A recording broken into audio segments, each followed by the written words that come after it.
All right, hey, y'all can hear me, right? You know what I'm saying? We good, y'all can hear me? Let me know in the chat. Drop the gems if we good. Drop the gems if we good. I need to see them gems if we good, gang. Drop them gems in the chat if y'all can hear me. We good, we good? Tone bite. All right, hold on. Yo, we good? Y'all can hear me? Okay, yeah, we good. Okay, I hear it. All right, salute. I fixed it. Okay, we back. All right, y'all. Salute to the gang. Salute to the gang. Salute to the mother gang. Know what I'm talking about? Y'all in for a treat. We got it. We got a treat for y'all tonight. That Just Like You Part 2 will drop tonight. So y'all just stay patient. Stay locked in. We about to get this live started. We're gonna jump it out with some Cassie and Diddy. We're gonna jump it out with Just Like You, and then Just Like You Part 2. But before any of that happens, get them likes up, gang. I need everybody in the building to get them likes up. Get them likes up, gang. Let's talk about it. Y'all ready? All right, let's get the show started.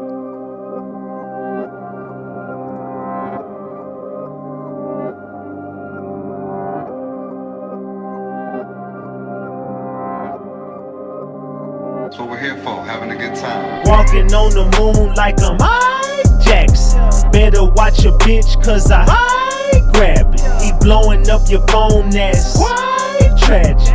I ain't worried about him, that's action. Don't call me Diddy, but she act like Cassie. Cause when I say take that, she say gladly.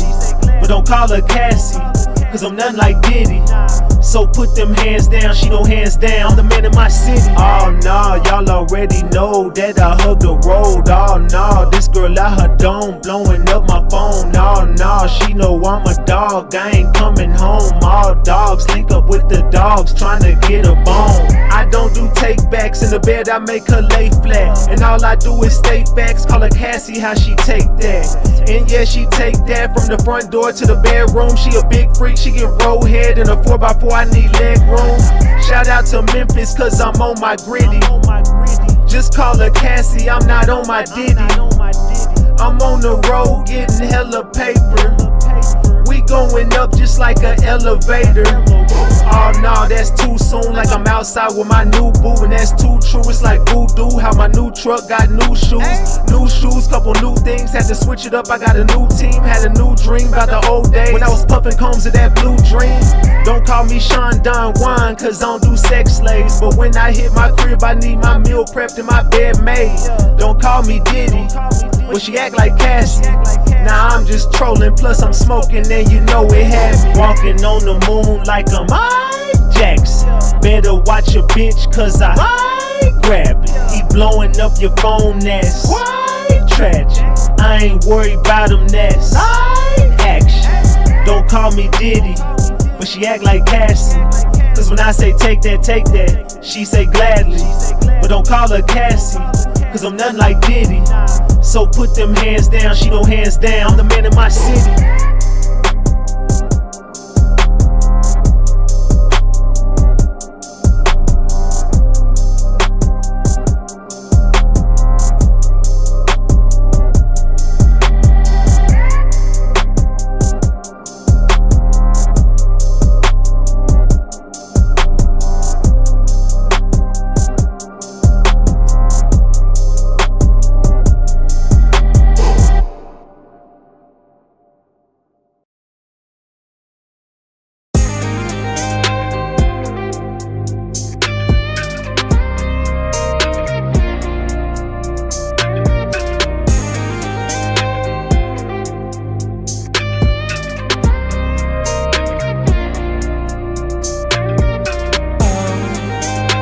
Somebody just like you, but then you walk on by, and I knew what I had to do.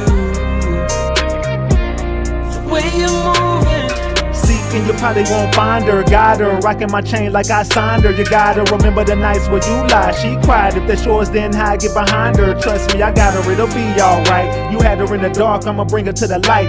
Plus you was stressing about paying off the lights. And if you get the tripping, then I'm a pipe. I know that's what you like, cause you my little freak. And when you get to going, you be fucking up my sheets. And if you find out what we did last week, when you was supposed to be going out with your niece. But I'ma be quiet cause I gotta keep it pee. And now you in the days cause I got you getting weak. But don't fall in love cause you know I'm for the streets. And he better not find out about me. And now she like,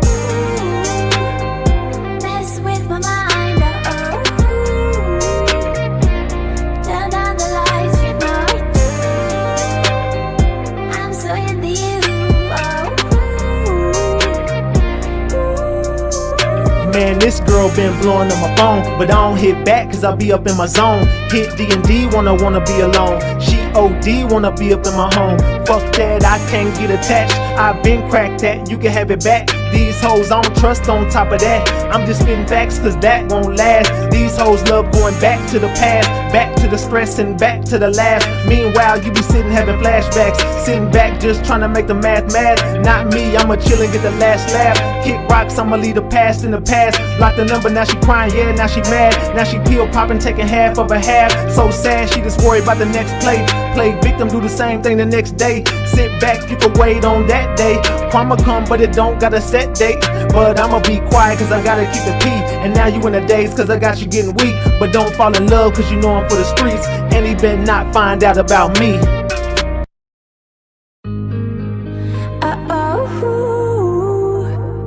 mess with my mind, turn down the lights, you know I do. I'm so into you, Girl, you know that you so sweet. And you taste just like a peach. You can't get away from me, baby. And I know I make you weak. You tried to take a break from me, but you can't get away from me, baby. Ooh, girl, tastes like candy, tastes so good, nicknamed a brandy. Can't nobody understand it. Half the time she cannot stand me. Ooh, girl, you so sexy, I might let you rock my necklace. I think that you need a vacay, cause you look like you been stressing. You stressing me every time you get away from me. But faithfully, you promised that you'd always find your way to me. Impatiently, I'm holding on to every word you say to me. Don't play with me, I knew that you was never really gonna wait for me. mess with my mind, turn down the lights, you know I do. I'm so into you, Girl, you know that you so sweet. And you taste just like a peach. You can't get away from me, baby. And I know I make you weak. You tried to take a break from me, but you can't get away from me, baby. Come sit it right on my face. I'ma eat all the food off your plate. Fuck a breath, we can't take no breaks. Take this dick, don't tell me wait. You know the record, let's set this straight. Pin you down to the bed, let me seal your fate. Now he blowing up your phone and I know you gotta go. But hit D&D cause that nigga gotta wait. Cause you stressing me every time you get away from me. But faithfully, you promised that you'd always find your way to me. Impatiently, I'm holding on to every word you say to me. Don't play with me, I knew that you was never really gonna wait for me.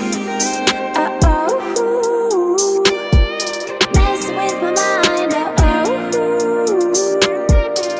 turn down the lights, you know I do.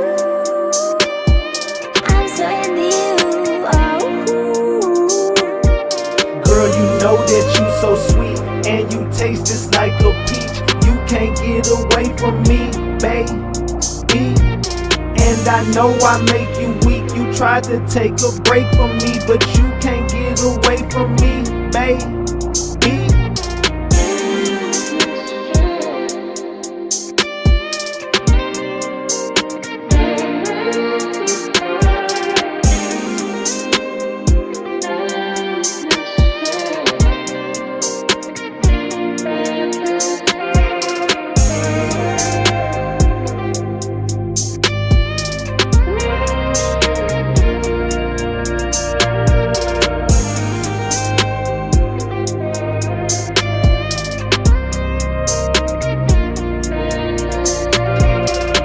Hey, know I'm talking about, know I'm talking about, know I'm talking about. We back, Ratchet Gang.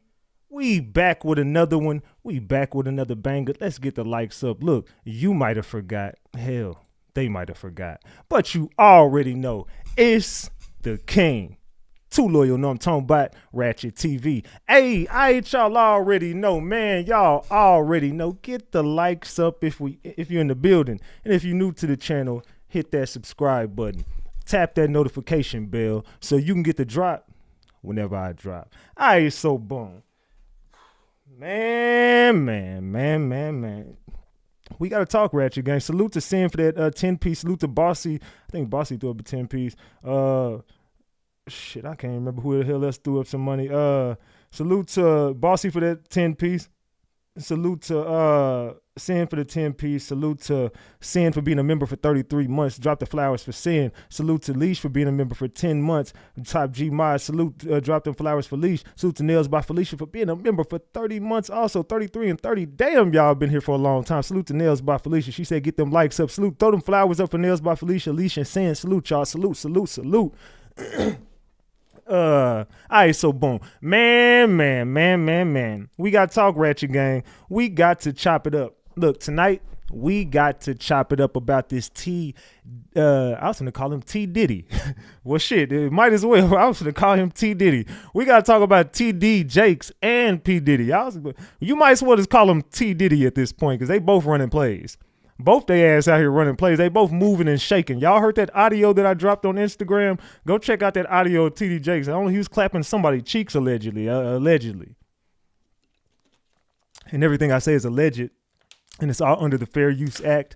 And you can see the fair use disclaimer in the description of this video and in the description of all my videos. This is just for entertainment and educational purposes only. This is just to educate my people on what we've been covering over here. Like I said, it's all under the Fair Use Act, and you can see the fair use disclaimer in the description of this video. And everything I say is alleged.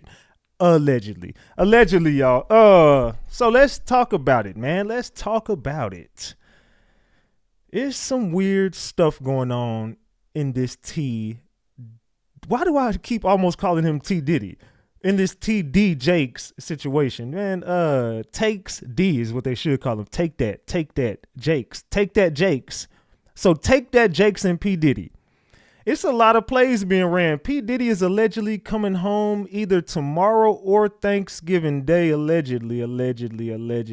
I don't know, man. It's looking like P Diddy's about to get out of jail, and everybody who is involved in this shit is scrambling and scraping. Ashton Kutcher and his wife, or soon to be ex-wife, or whatever their situation is going on, they have fled the country. Ashton Kutcher is no longer here. Leonardo DiCaprio has fled the country. Leonardo DiCaprio is no longer here. Ellen DeGeneres has fled the country. Ellen DeGeneres is no longer here. All three of these, well, four, including Ashton Kutcher's wife, but these people that were involved in this Diddy situation, Stevie J, y'all don't remember? What was the last thing Stevie J was doing when we saw him? Can anybody remember? What was the last thing Stevie J did? He's vanished too. Can anybody tell me what the hell is it? Oh, Stevie J. I'm over here tripping. That CBD got me tripping.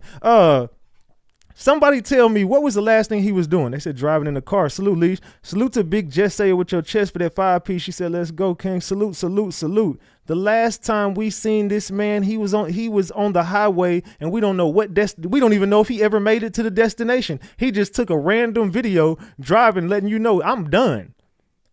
Can you name a celebrity who has vanished since this Diddy situation happened? Chat, let me know. Who the hell has vanished since this P. Diddler situation has been taking place? I can tell you, TD Jakes had disappeared. TD Jakes just came back to the pulpit randomly just to have a heart attack on stage. I'm talking about, y'all remember when Y'all remember the last scene that I showed y'all? Whenever push that baby out, you gotta put somebody holla push. Somebody push that baby. You gotta push. Somebody holla push. Y'all remember that? And Tyler was up there. Tyler Perry. Oh, let me lay hands on you, my brother. Oh, brother, I want to lay hands on you, brother. You see, something just was in the spirit of me that said to give you $1 million. Oh, say it again, amen, brother. And TD Jakes up there. What the hell is all this shit? And then his wife just sitting over there. And I swear she kind of slow. I'm gonna be real. Sarita kind of slow. I'm gonna be real. I don't give a damn who say what. That lady slow. I don't give a damn what y'all talking about. The lady ain't got all her good sense. I'm just gonna tell you what it is. Sarita ain't got all her good sense. I seen her get up there and fake walk like she ain't walked in 25 years, and all of a sudden she just started walking across the table. Oh my gosh, it's a miracle. I mean, boy, if y'all don't sit y'all lying asses down somewhere, look, the good Lord is gonna bless y'all with a good time. Trust me, the good Lord is gonna bless y'all with a good time, and I can't wait for it. I'm here for it all. I promise you I'm here for it all. Is my mic too loud? Because I was recording on my mic earlier. If I need to turn my mic down, let me know. Tell me in the chat, is my mic too loud? Are we level? Or are we too low? I was recording, so I look like I'm peaking every now and then. So just let me know if I'm good in the chat or not. I said we here too.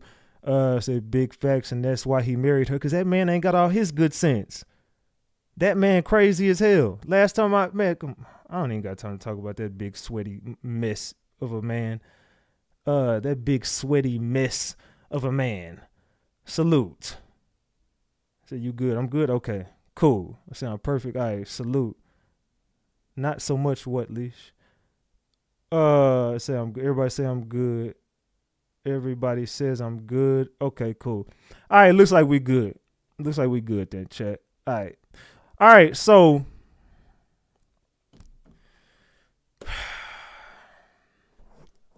let's talk about this. This is how I know TD Jakes has been watching everything that's been taking place. This is how I know. Now, I want to show y'all something real quick. Let me go here. Let's go here. Let's start right there. Let's start right here.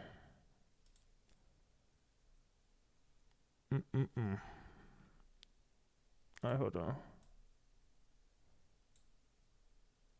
So as you see right here, TD Jakes files a defamation lawsuit against fellow pastor Dwayne Youngblood. Was anybody aware of this situation that has taken place? TD Jakes is tired of people not putting a little bit of respect on his name. So he has since filed a lawsuit. It says here, TD Jakes is hitting back after explosive claims made by fellow pastor Dwayne Youngblood.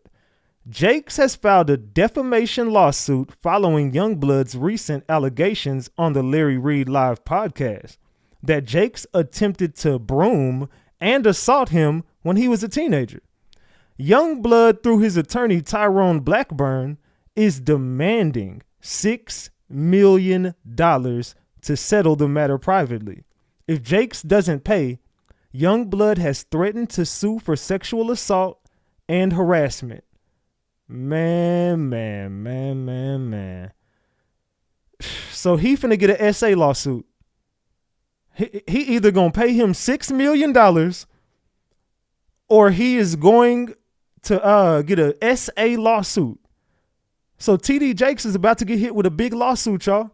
I told y'all TD Jakes was out here taking shit. Take that Jakes. Take that Jakes. Take that Jakes. Take that. Hey yo, pastor, take that. Hey yo, bishop, take that. Hey yo, this dude been taking shit. So allegedly he putting his hands on them men in that church. Allegedly he putting his hand on them men in that church. You see, Sarita, let me talk to the Jakes family real quick. We know what's going on. I don't know that y'all realize, bro, I'm in the city. You know, I know what's going on in that church house. I know about what was going on upstairs when them kids was young. Your kids. I'm talking about yours. Matter of fact, y'all can name the child in the chat who used to take them. I ain't gonna even say if it was boys or girls. Somebody used to take somebody a lot of them somebody's upstairs in the upper room in that church house and used to get busy. Y'all can name the person in the chat. I don't want to put nothing on nobody. I've already exposed all this shit over here. Y'all can say it in the chat. Which child was it? I see Sarah. She ain't dumb as we think she is. Who that, G Money? I see Sarah. I said Sarah was a little loose when she was a child, but you know why she was loose, right? You know what was going on, right? I mean, y'all do realize what was going on in that home. You do realize what was going on in that home. Going on in that home. You said Sarita. Nah, Sarita, she ain't as dumb as we think she is, but she playing crazy. She play a good job at that too. I ain't gonna lie, the lady playing a great job. The lady ain't got all her good sense, but she definitely is the mastermind behind all this. And if you pay attention to this situation real closely, it's giving Greenleaf. I swear this is giving Greenleaf. The whole situation involved with the Jakes is just giving a season of Greenleaf. And I know that show was about them. Oprah had to go out and personally address the fact that it wasn't about them. That lets me know it was. Yes, going to jail, Shauna says. Salute to Shauna for being a member for 25 months. Drop them flowers for Shauna. Also, we got $42 on the screen. If I didn't shout you out and you supported me, my bad. I didn't see it come across my screen. It must have been before the live. So salute to the $42 though. I appreciate y'all, man. We 58 away. So let's go ahead and get that 58 on the screen. Let's get this support up, man. We ain't been live for a day. It's time to cook. Let's go. So I got a lot to talk about tonight, man. Let me move this back over here so y'all ain't all in my inbox. All right, hold on 1 second. Let's go here. Hold on, sir. We're gonna let you cook in just 1 minute. Hold on, let me get back over here. All right, hold on. My fault, y'all. All right, let's do this.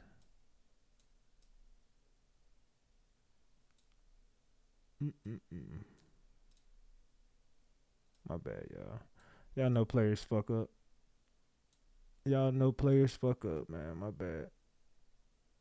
All right, there we go. All right, my fault, y'all. All right, my bad. All right. Y'all should be able to see it. Hold on, never mind. You know what? Let me zoom out a little bit. All right, now y'all should be able to see it. Are we good? Can y'all see it now? All right, we should be able to see it now. All right. There we go. All right. Sheesh.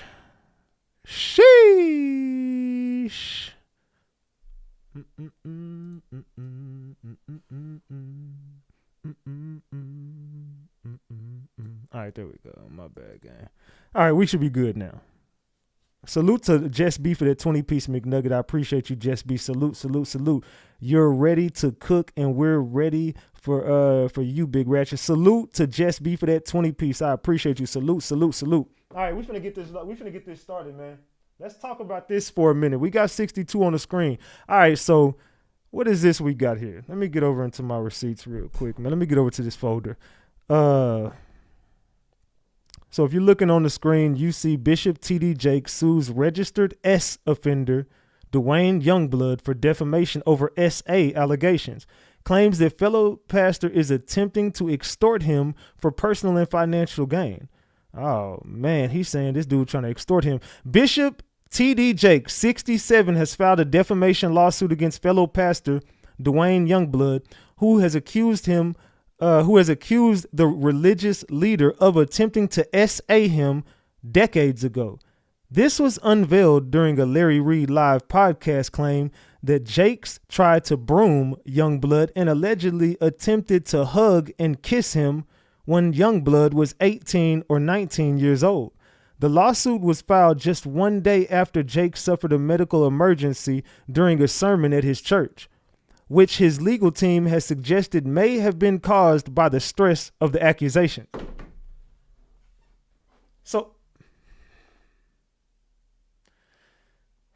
this is how I know his fat ass was running the play. This is how I knew his big sweaty ass. I fucking can't stand T.D. Jakes and his whole family. I don't like these fucking people, man.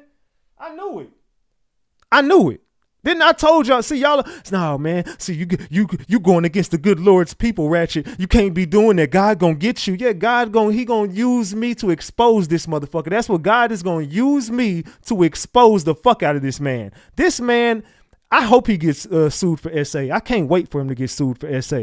So anyway, let's get back to this. They saying his legal team, TD Jakes' legal team, suggest this medical emergency that he had the other day was caused by the accusations made by Dwayne Youngblood. So the reason why he did that episode, he's saying they believe it was a weird, they don't even know what it was. It was just something that they feel was caused by this man's accusations. You see how, what was the title of my last live? The title of my last live was, hold on, let's go. I don't want to say nothing wrong. What was the title of my last live, man? The title of my last live was titled TD Jakes Getting Ahead of the Diddy Situation, but it's too late. Secrets are coming out. Fast forward, the very next day after that video, the allegations come out about him. The very next day after I do that video, allegations come out about TD Jakes. I just was telling y'all the same shit that you're looking at. Now, all of a sudden, he's getting the same lawsuit that I'm telling you. This is exactly what he's been doing. I'm exposing the hell out of TD Jakes my last live. And as soon as I get done exposing TD Jakes, boom. He knew that this lawsuit was coming. You see, that's the thing. I told y'all it was fake. The whole thing was a publicity stunt. And it was only to get himself ahead of what was coming. I already knew that these secrets were coming out about TD Jakes. I had the live schedule before the allegations even came out about him. I already knew this was coming. I already knew TD Jakes was going to get hit. I've been telling y'all TD Jakes he was going to get his this year. Tell me I didn't tell y'all he was going to get hit this year. I told y'all it was coming. Everybody thought I was lying. Y'all always think I be lying, man. Ratchet, you don't know what you're talking about, man. That's a man of the Lord. That man ain't no good man. I've been telling y'all about what this motherfucker got going on for quite some time. Now, all of a sudden, he's had some fake ass medical emergency. Right as soon as these allegations, he knew everybody knew this shit was finna hit the fan. He's been telling this man behind the scenes, fam, you better pay up, or I'm fixing to go live about this. TD Jakes was trying to get himself ahead of what was already in store. He knew this was coming. That was his way. That was TD Jakes' way of jumping in front of the gun. He just said, you know what? Let me just do this. So whenever this stuff does come out, everybody's going to be like, oh, y'all are just harassing this man. Everybody's against him. Why y'all trying to take a good black man down? Look at what they doing to Diddy. No. Look, we know Diddy's coming home and Diddy probably going to walk this case. But that don't mean Diddy's not a fucking monster and Diddy don't deserve everything that's fucking happening to him. I think people get me confused with this shit. Diddy deserves to be in jail. Diddy deserves every fucking thing he's getting. Diddy deserves more than what he's getting, but we all know how this game is being played. And not only is Diddy going to come home, he's going to walk the fucking case. It's starting to get exposed right in front of your eyes. I mean, unless somebody comes forward with some damaging evidence that has to be factual, then Diddy's walking the case. But somebody going to have to come in and jump ahead of the gun and finally expose Diddy, or he's going to walk it. But it's going to take, I don't want no Ali Carter allegations. That girl ain't never going to hit no stand. I don't want to see none of these fake ass ladies that's running with Jaguar Wright with these fake ass war stories. I don't want to see none of that. Come with some facts, receipts, and let's talk about it. But anyway, let's get back to this TD Jakes thing.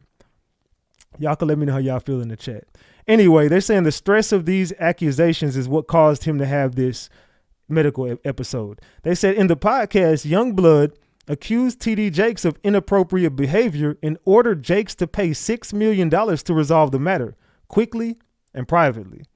According to court documents, Youngblood threatened to sue Jakes for SA and harassment if the payment was not made. Rather than comply, Jakes filed a defamation lawsuit in Pennsylvania federal court. His legal team described the claims as a calculated effort to exploit social media and legal systems for personal and financial gain. This lawsuit is intended to bring that scheme to a halt, Jakes' attorney stated in the filing. It aims to end the extreme emotional, physical, spiritual toll defendant's conduct has caused Bishop Jakes, to set the record straight and to restore Bishop Jake's reputation. Him and Diddy are pulling the same strategy moves. They're both trying to build up their reputation by shit they're doing in the social media atmosphere. This is the same play that TD Jakes taught Diddy and Diddy taught they've been running these same plays for a long time together. Jake's team also highlighted Youngblood's criminal history as a registered S offender in Pennsylvania. Youngblood has previously pleaded guilty to SAing multiple teenage boys and is currently on parole. What the hell y'all got going? See, all y'all pastors is loose. All of y'all is. That's why I don't even involve myself with the. I just talk to the good Lord myself, man. I don't need none of y'all weirdos, man, to be talking for me. I don't need to talk to none of y'all. I'm cool on there. Y'all be having too many skeletons, more than a graveyard. But let's continue to cook. In the aftermath of Sunday's medical emergency, Jakes is reportedly undergoing further medical evaluations while continuing his ministry work. His team emphasized that the defamation lawsuit is not only a response to the accusations, but also a bid to clear his name. So TD Jakes is looking to clear his name right now, y'all. And you can best believe he's going to definitely be using the shade room to do this. He's going to definitely be using the shade room like a fiddle to get these to get his point across. But let's continue. And kind of close with Bishop Jakes. And we decided in one of the times he was there, it was going to be his birthday. And it was decided after we were done taking him out to eat that I would be the person to take him back to his sleeping place. After taking him back to her home, he says, come on in, let's talk. After sitting there and having this long discourse with him, I finally look at my watch and I'm like, oh my goodness, I got to go. I got up from the table. He got up from the table. He walked around way I had to exit quicker than I got over there. And when I started to walk past him, he pulled me to himself, wrapped his arms around me and tried to kiss me.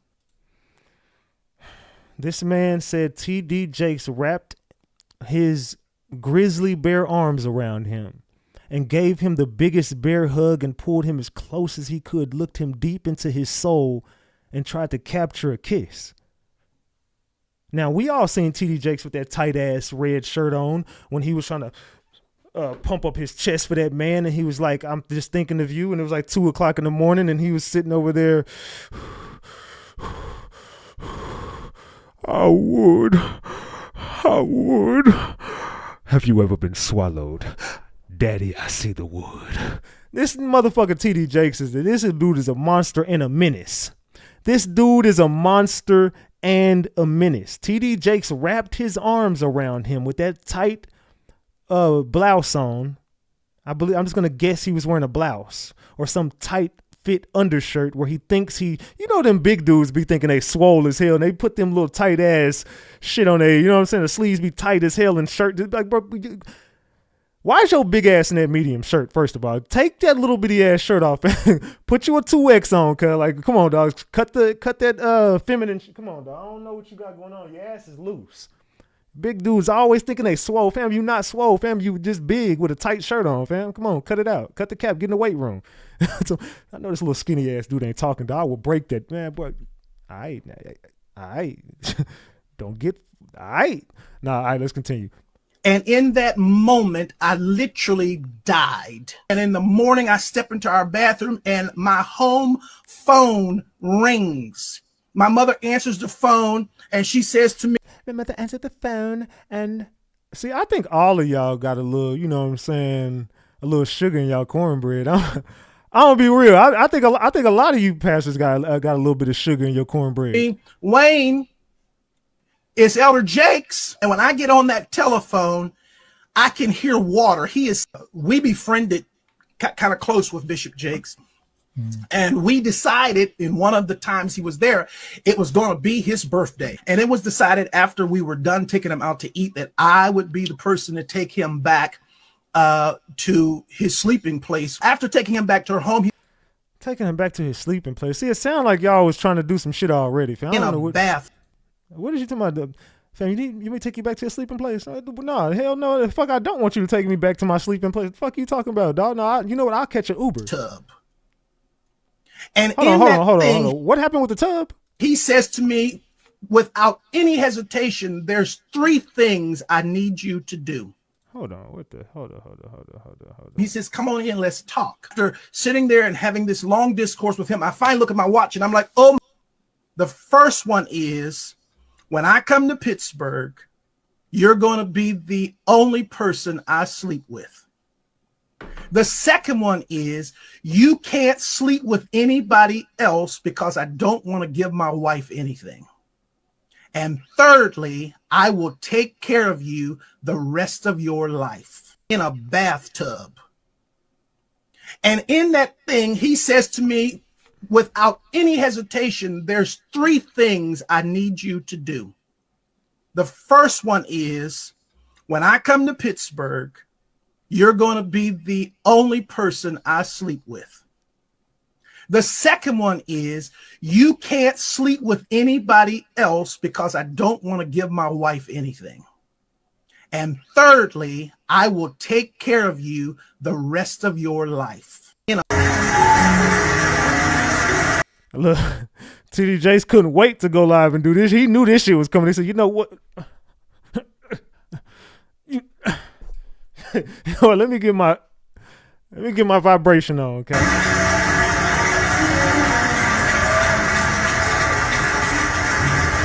Now, Lord, let the words of my mouth and the meditations of my heart. Now it makes sense why he was acting like this, y'all. Now does it make sense in y'all head why Jakes was over here doing this weird shit? Be acceptable in thy sight, O Lord, my strength, my redeemer. Let him go in peace.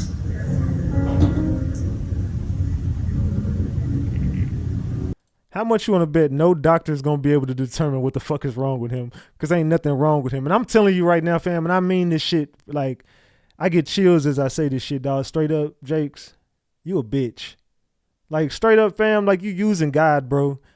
And God don't like what you're doing, fam. I don't fuck with you, like, not even a little bit, bro. Like, I think you a bitch, bro. Like, I straight up do not fucking like you, dog.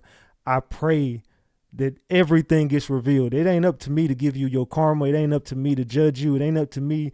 I ain't here to do none of that, but I'm just here to speak the truth. And fam, you are going straight where you supposed to go when this is all over for the shit you've done, fam. I know about all of the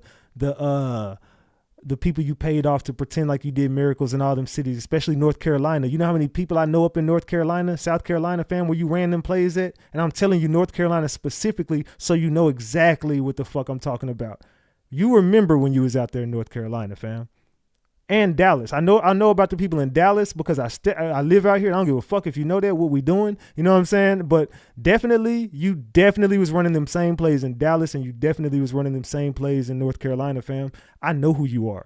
I know exactly who you are, TD Jakes. And for the remainder of the time that I do this shit, I will always expose you until all is exposed about you, fam. I don't give a fuck what you come with. Cease and desist. I don't care. Do whatever you feel like you need to do. But everything I said has been facts.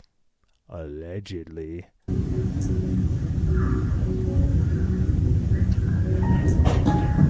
Look at it. Look at his big goofy ass.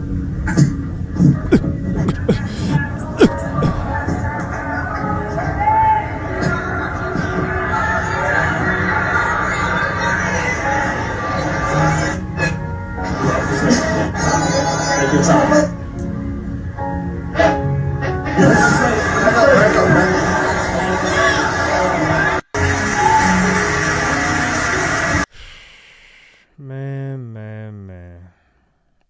So, as we go over here, as we proceed to give y'all what you need, as we proceed to give you what you need, what the fuck does this even say? During today's service, Bishop T.D. Jakes experienced a slight health incident and received immediate medical attention following his powerful hour-long message. Bishop Jakes is stable and under the care of medical professionals. The entire Potter's House family is grateful for the whatever people sending love and prayers and support. Who gives a fuck with it? So fuck the Potter's House. Straight up, fuck the Potter's House, dog. Tell them I said it. Tell them I fucking said it. Who gives? What they gonna do? What we doing? Your Potter's house. What we doing? Being dead ass. What the hell is we doing? Let's go here. Oops. Let me do this. Let me go over here real quick.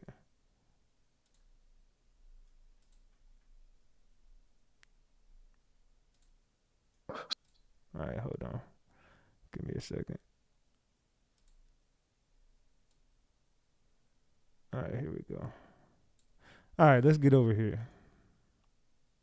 Let's get over here real quick. Man. So when I saw him do what he did in the pulpit, for me, it was real. For some of you, you say it ain't real. And that it was a ploy to get sympathy of the masses, because this went all the way to CNN, CBS This Morning, TMZ. Everybody's talking about what happened in the pulpit. I'm talking about, fam, I'm just being, is it me? Or do all these motherfuckers got sugar in their cornbread? Like, I'm just being dead ass serious. Like, is it me? Hey, all my bros in the room, fam, don't y'all kind of get that, you know what I'm saying, that vibe? Like, fam, these niggas got a little bit of some sugar sprinkled in that cornbread for sure. Like, you know what I'm saying? Ladies, what about y'all? Ladies and gentlemen, what is y'all, like, all of them? I'm talking about every last one of them just got a little bit of sugar in their cornbread. And I'm going to tell y'all something crazy the other day. Johnny Gill followed me on Instagram. The real Johnny Gill. I showed the people on Discord and shit. I was like, what the hell, nigga? Johnny Gill just followed me. It was weird as fuck. Like, during this TD Jake shit, Johnny Gill followed me. So I remember my mama used to be in love with Johnny Gill back then. So I showed my mama, like, damn, mama, look, Johnny Gill followed me. And she was like, that's crazy. She called me. She was like, what the hell Johnny Gill follow you for? I was like, I don't fucking know. She was like, that's crazy. She was like, ain't he whoop-de-whoop with the word with the G? She was like, ain't he whoop-de-whoop? I was like, and to be real, I ain't never heard it. She was like, yeah, because he used to be with with Bobby Brown and them. She was like, I was like, oh, wait, what? She's like, yeah. She's like, yeah, everybody knew that. And I was like, what the hell is you talking about, mom? My mama straight up told me, like, I didn't know Johnny Gill had sugar in his cornbread. I'm like, damn. She was like, yeah, because the connection, my mama told me about him and Jake's. I don't know, fam. I don't know. I really couldn't understand what the hell she was talking about, because we only stayed on that subject for a few minutes, and she was kind of like basically alluding to the fact that shit is some TD Jake shit. He followed you because of that Jake shit. That's basically, she didn't say it, but what I took from the conversation was the dude followed me because of the Jake shit. My mom be on game. So I didn't even know about that. They said, where you been, Rich? Man, Johnny, you know how old he was, man? That nigga was grown in the 80s. That dude was grown in the 80s. I don't know how old that dude. I don't know nothing about no damn Johnny Gill. I just remember my show look good tonight. You know what I'm saying? I just remember that song. That's the only thing I remember about Johnny Gill. But look, there's some older ladies who like, damn, Johnny Gill too? Shit. Y'all used to like Johnny Gill back in the day.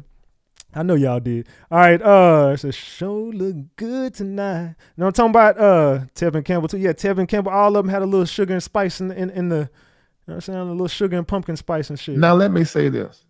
If I would entertain the thought that this is contrived and that was all a joke to get sympathy, it would make sense to do that 24 hours before you file a lawsuit against the person that just notified you 3-4 days ago that they were going to file a lawsuit against you.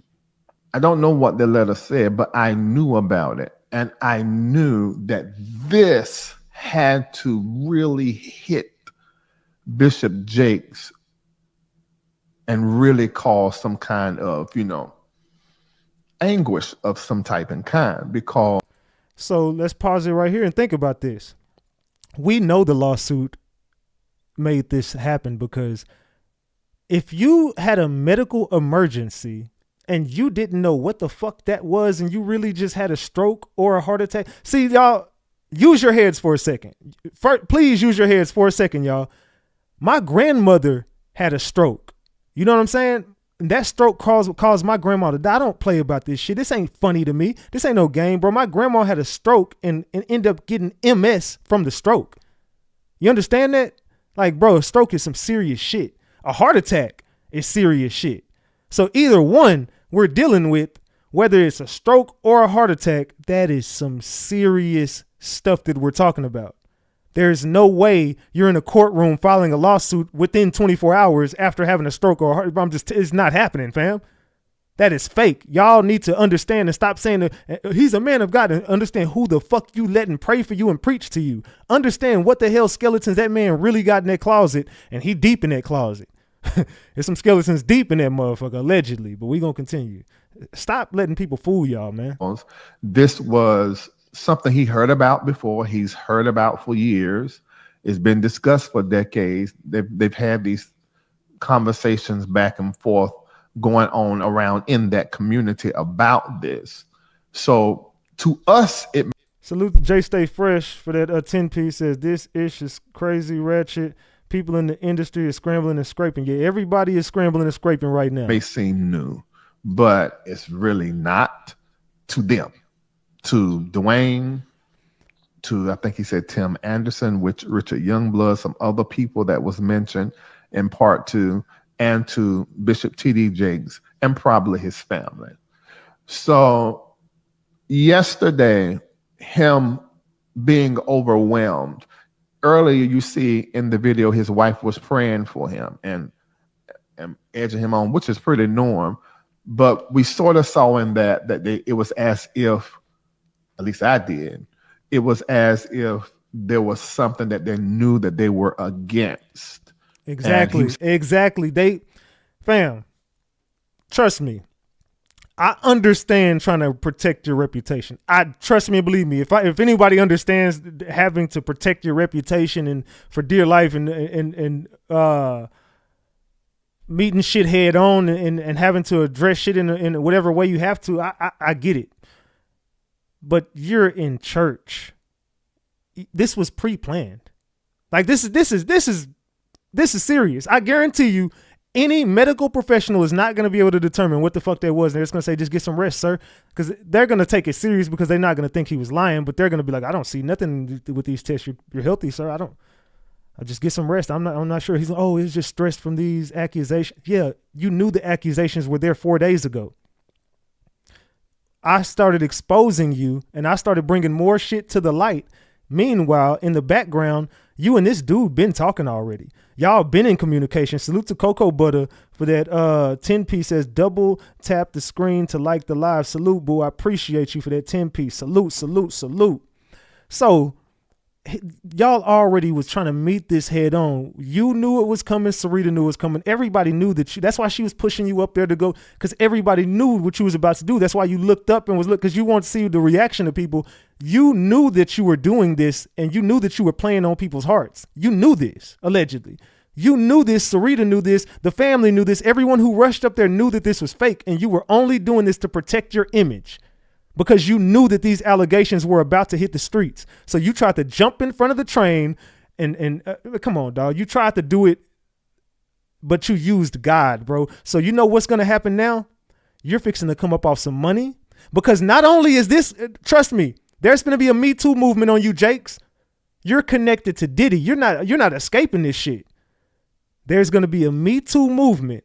And that's not going to be the only person that's going to come forward with allegations on you. So you're forced to pay. You're going to have to do something behind the scenes to fix this, because not only is he going to file that lawsuit, it's going to be somebody else that's going to follow him. And it's going to be somebody else that's going to follow him, because they're going to be like, oh shit, he's going for $6 million. Well, how much can I get? You know what I'm saying? Hey, you know what happened to me and Jakes? Oh shit, he put me in a room and I was uncomfortable. I want to. This is about to happen. What is your net worth, TD Jakes? What is TD Jakes' net worth?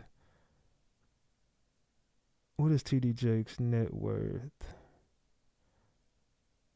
Let me find his net worth. That ain't got your shit on here. TD Jakes, $20 million. What the fuck have you ever done to have $20 million, bro? Come on. You've been running plays for the devil, dog. You ain't a man of God. I'm trying to hear that shit. Having to preach through.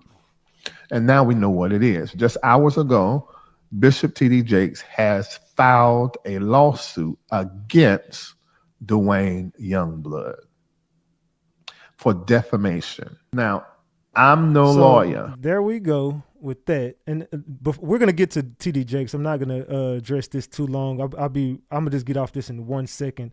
But were you guys aware that U.S. Attorney Damian Williams is set to resign in December? That's the guy who was over the Diddy case. So remember that the federal dude was like, he ain't playing no games, whoop-de-whoop-de-whoop, he ain't come to play, everybody is about to get it, and whoop-de-whoop-de-whoop. Remember that dude who was trying to expose Diddy? Yeah, well, that dude just ended up saying he's resigning next month. He's done. He don't want to do this no more. He was so set on exposing Diddy. Now he wants to quit. Man, I'm talking about this. The pressure is busting pipes in this motherfucker. Salute. Where we at? We at $81. We $19 away. Excuse me. $18 away. $82. We $18. I don't know. 19, 18, some shit. I don't know. I think we $18 away from a honey bun. Drop a 20 piece. Get us to a honey bun. Let's go. Let's get this show started. The expiry of the 10-year period, the ministers and the preachers that we see today, he was speaking in 2014, he said that they would stop ministering and that we would begin not to see them. And there is enough. Didn't TD Jakes stop ministering and we have stopped seeing him? He ain't been in the public eye until yesterday. He like, oh, I missed y'all. No, the fuck you didn't, fam. You knew this shit was coming. You ain't thinking about these damn people. You scheming and scamming. You've been scamming these people. But now that you knew this, I missed y'all. Just let him go in peace. I would. I missed you. Oh, daddy, I see the wood. You knew this shit was coming, dog. Get your goofy lying ass on, man. Salute to Tina for that 2-piece on Cash App. I appreciate you. The word that I have here, just from the Lord speaking to me, one of the points that he was giving me as he was teaching me is from December 2018, and I will read that to you. He said, none of them will be around, and not all of them are going to see my face either. So that means death will come sweeping, and then even after dying, you can't be sure if you'll make it. They will all die one by one, and you're going to hear about it. And they will. Double tap that screen. We should be at 500 likes right now. Y'all double tap that screen. Salute to Lemetris for that, Chapman for that 2-piece. I appreciate you, Lemetris. Salute. Double tap that screen. Get the likes up to 500, y'all. Joyce Meyer, Dave Meyer, Creflo Dollar, Taffy Dollar, TD Jakes, Eddie Long, Benny Hinn and his wife. All of these people who will have been, everybody getting exposed. Salute to Lady Nye for that 20-piece Big Ratchet. Keep stirring the pot. Hey, we're going to stir this motherfucker. Let's go. For example, some of them, for the good work that they have done, will be with me in heaven. They will see my face, and I will keep them from the darkness that is coming to the whole earth. Eddie Long will receive in his flesh the eternal punishment of the things he has done. Creflo Dollar shall not see my face unless he repents. TD Jakes shall not enter my presence. He can go and enter the presence of the ones he is currently serving. So, as far back as 2014, the Lord Jesus Christ, who does not watch your TV and does not tune into the Potter's House broadcast the way you do, the Lord Jesus Christ was saying 10 years ago that TD Jakes was serving someone. And because of the someone he was serving, he would not enter the presence of the Lord. Do you guys think this lady is on point? And my bad for not knowing her name. Y'all, you can say her name in the chat. I don't know her name, but shout out to her. I would actually love to speak to this lady because I think she's pretty freaking dope. I'm going to be real. Every time I see her, she's been pretty fucking on point. If y'all believe this lady is on point, drop the gems. If you think she's cap, drop the caps. Let me know in the chat. What do y'all think? You ain't got to agree with me. Just what do you guys think? Do you think she's on point with the stuff she's been saying? And she's been exposing these people for years as well. I always give credit where credit is due. She's been exposing TD Jakes and company for quite some time. So got to give the lady her credit. Give her flowers. What is her name? I don't know her name, so if she's watching her, Prophetess Celestial. Salute to Prophetess Celestial. I ain't got no issue with you, ma'am. Salute to you. I like what you do. Keep doing what you do. Salute. The Lord said he can go and enter the presence of the one he's serving. So TD Jakes has a boss that he doesn't show you when he's on Twitter.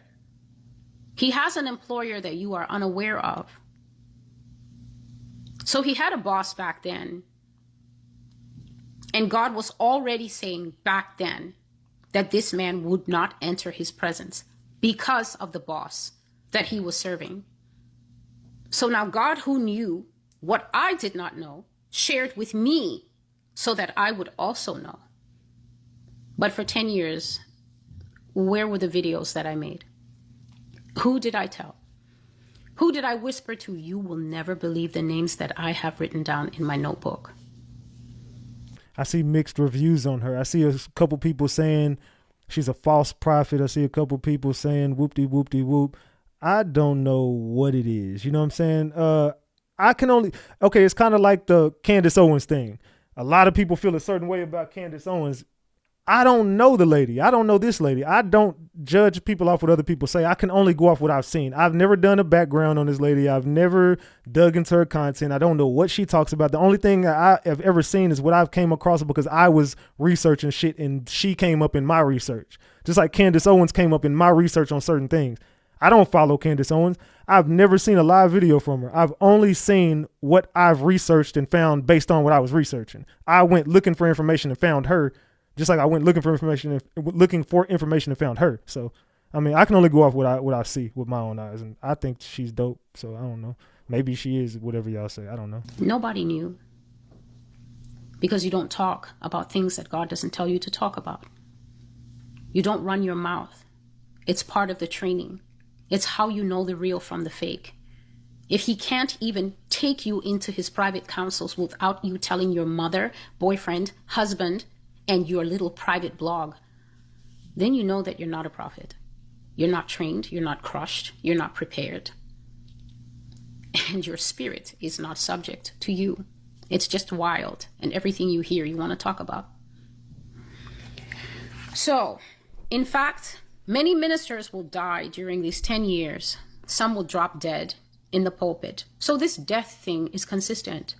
The people of God say that God doesn't kill someone, but the Lord keeps talking of dead, death, dying, and now pulpit death. I mean, I can only say that a lot of the stuff that I be seeing be on point, but let's continue. As judgments, they will drop dead in the pulpit for the corrupted gospel that they taught my people, which has led them astray.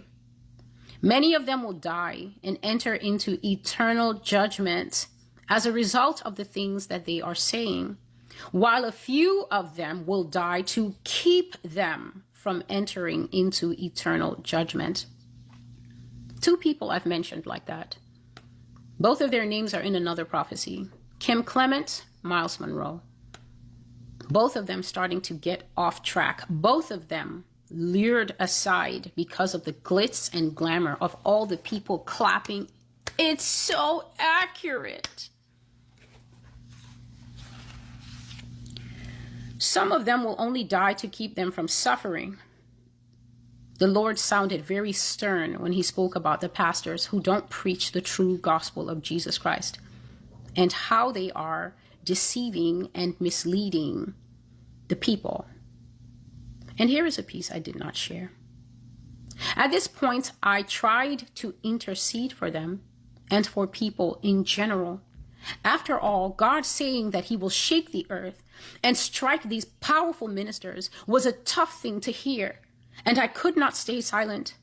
So I went to intercede for the people that he was talking about, but instead, a loud voice, "No, do not pray to me. I will surely do this. I will surely do it. I will surely do it." What do y'all think about that, man? I don't know.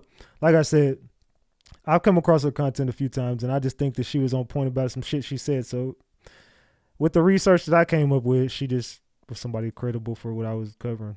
Salute to her, though. Y'all. So, a little while back, y'all, I was strolling on TikTok, and I come across this video from a prophet. Normally, I would stroll right past the video because I don't really watch that type of stuff, y'all. But she caught my attention, so I stopped and I watched the video, y'all. She was on there. She was talking about TD Jakes, y'all. She said that T.D. Jakes was not a man of God. This is what she said, y'all. This is not my opinion. Before y'all come for me, this is not my opinion. I'm simply stating what the prophet said.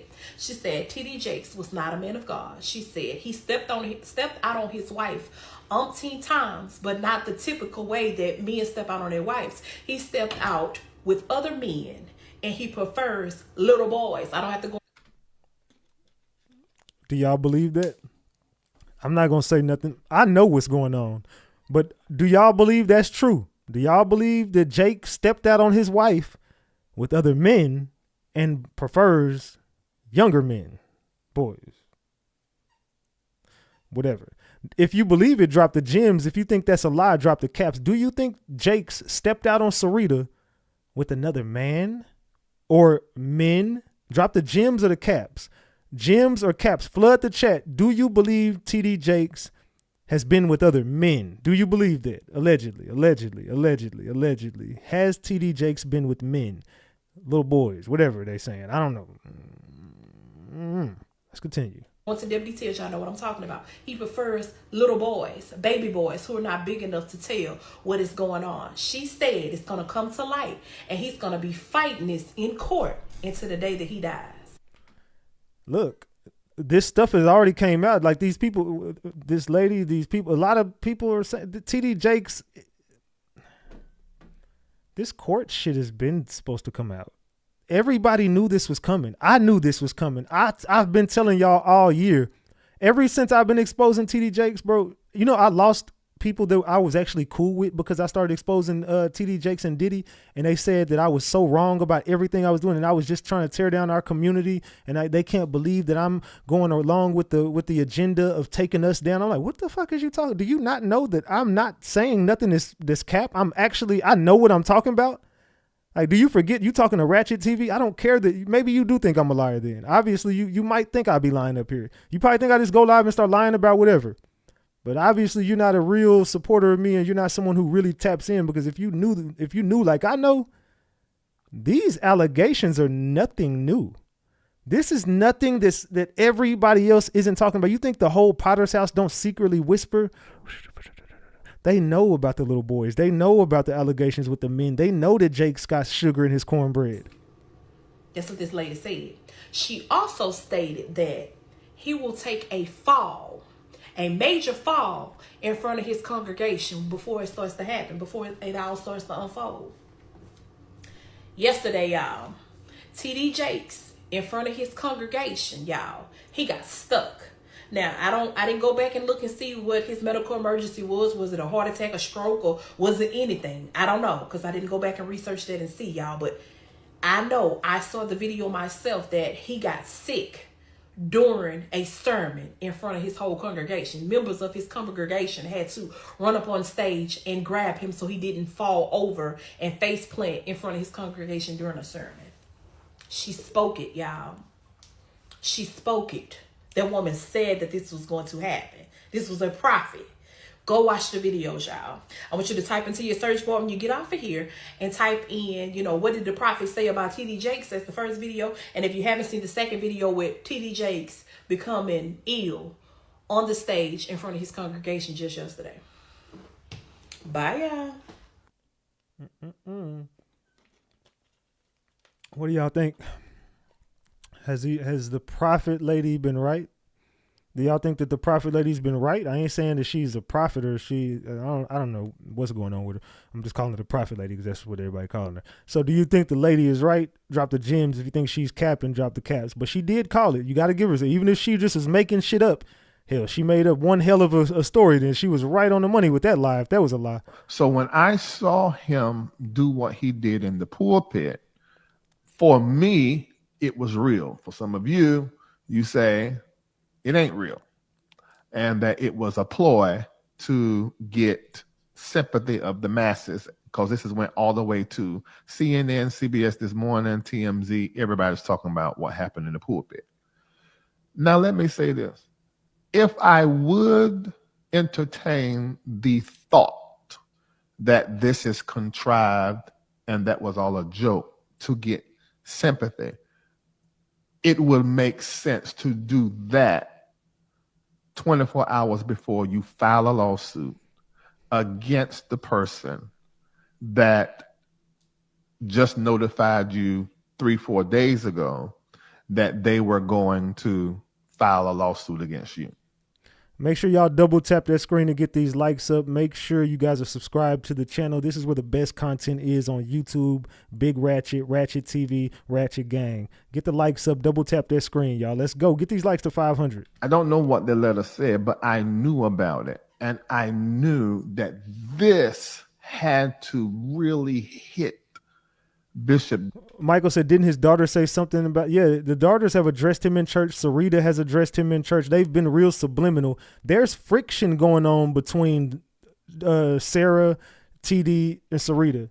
Tension that no one knows about. And also, Cora has them under fire too, because she likes to steal kids, allegedly. But we'll get to that later. Jakes, and really cause some kind of, anguish of some type and kind, because this was something he heard about before. He's heard about for years. It's been discussed for decades. They've had these conversations back and forth going on around in that community about this. So to us, it may seem new, but it's really not to them. To Dwayne, to, I think he said Tim Anderson, which Richard Youngblood, some other people that was mentioned in part 2, and to Bishop T.D. Jakes, and probably his family. So yesterday, him being overwhelmed, earlier you see in the video his wife was praying for him and edging him on, which is pretty norm. But we sort of saw in that it was as if, at least I did, it was as if there was something that they knew that they were against, and he was having to preach through. And that's the facts. Larry Reed, come on, you got to talk facts. You got to talk facts, my brother. That's facts. They knew that this was coming. They tried to jump in front of it. And now we know what it is. Just hours ago, Bishop T.D. Jakes has filed a lawsuit against Dwayne Youngblood for defamation. Now, I'm no lawyer, but I think because Bishop T.D. Jakes has actually beat Dwayne Youngblood to the punch, now Dwayne Youngblood cannot file against him. He'll have to fight within the confines of being the defendant as opposed to Dwayne being the plaintiff. Bishop T.D. Jakes and T.D. Jakes Ministries is now the plaintiff, and Dwayne Youngblood is the defendant. I think a few things about this, about the actual complaint and lawsuit that's filed. I think it's brilliantly done because it basically is painting a horrendous picture about Dwayne Youngblood being a criminal, almost painting him to be a lifelong criminal, and he just wants to blame Bishop Jakes by telling and creating these lies. So I think that's pretty brilliant. Brilliant in a sly, tricky, cunning type of way. I think that is absolutely brilliant. That's exactly what I would have done if I was dumb enough to file a lawsuit against Dwayne Youngblood. And I am saying dumb enough. You know why he's saying dumb enough? Does anybody in the room know why he's saying, why would you be dumb enough to file a lawsuit against this man? Why would he say, are you dumb enough to do that to T.D. Jakes? When T.D. Jakes pulled a genius move. What T.D. pulled was brilliant.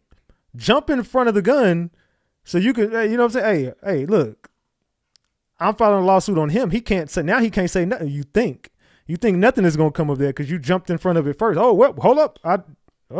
They said that's a very smart and legal standpoint. Mm-hmm. It is genius. What T.D. Jakes did was genius, but stupid at the same time.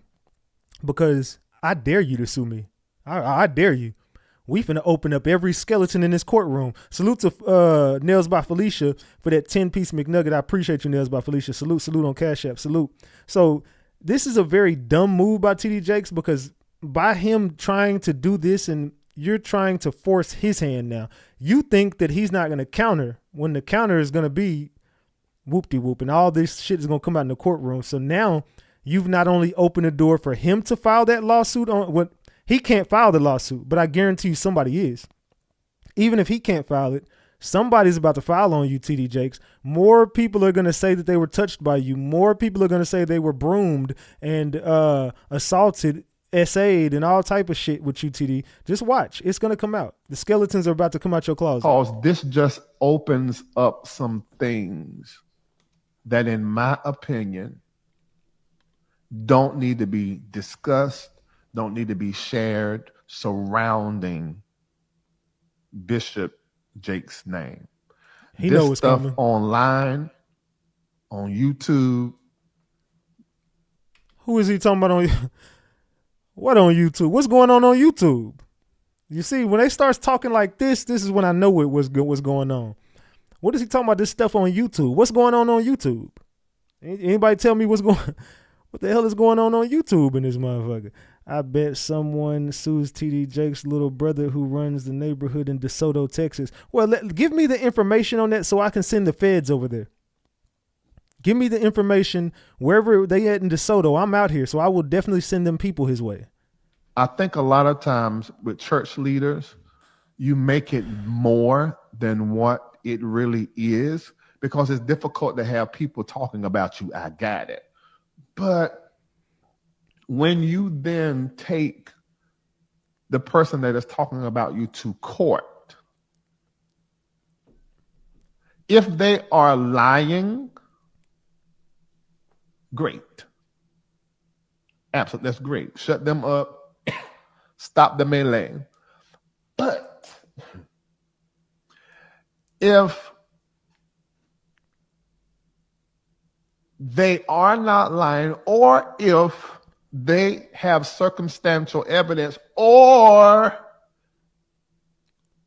if they have other people that are willing to tell the same lie on you, if it's a lie. What'd I say? This just ain't smart. I wouldn't have done this. I think this was not smart at all to do. And it's not smart to do. Let me explain to you why he's right on the money about this. First of all, you just pissed Youngblood off. You know why? Because you think you outsmarted him. You think by you going to file a lawsuit against him that he can't counter.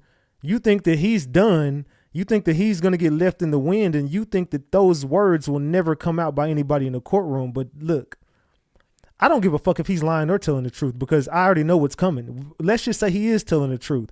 If he is telling the truth, he's still going to get somebody to lie on you. If he's lying, he's going to get somebody to lie on you because you just went against exactly what he told you. Either you do it, you pay up, or the truth is coming out about you. He told him either you pay up or it's coming out. One of the two, and I'm gonna expose your ass. So by him saying that is, look, I'll just go to my boy and be like, hey, go tell your story. Say the same shit, just twist it up, do whatever you feel like you need to do. But you go tell your story. You go tell your story. We finna file lawsuits on this man. I don't give a fuck if it happened or not. Fuck it. This is the play they finna run now. You just pissed this man off. So not only is he gonna say what he has to say, it's gonna be about 4 or 5 accusers that are gonna come out and say TD Jakes touched them. Watch what I tell y'all. So they gonna come out and it's gonna be a Me Too movement, and it's gonna be a few people saying, oh yeah, TD Jakes definitely did something to me, man. Hell yeah, man. I felt very uncomfortable. Just watch. Just watch. George, good morning. Bishop TD Jakes was wrapping up his morning sermon when all of a sudden he started convulsing. Thankfully, Bishop Jakes is okay, but we do want to warn you this video may be difficult to watch. This morning, renowned megachurch founder and televangelist Bishop TD Jakes is recovering and in stable condition after experiencing a medical emergency during a Sunday sermon at the Potter's House in Dallas. Let him go in peace. During the service, which was live streamed, the bishop is seen lowering his microphone, his hands falling to his sides before he begins shaking in his seat. Members quickly rushed to his aid before the live stream abruptly cut out. In a statement, the Potter's House says Bishop Jakes experienced a slight health incident and received immediate medical attention following his powerful hour-long message. Bishop Jakes, who founded the Potter's House in 1996, has built the megachurch into a spiritual home for more than 30,000 members. God has a plan for my life. His energetic and soulful sermons making Jakes a household name among the church faithful for decades. Jake's family sharing an update overnight. He's strong. We're trying to get him to sit down. He's the strong bishop that we know.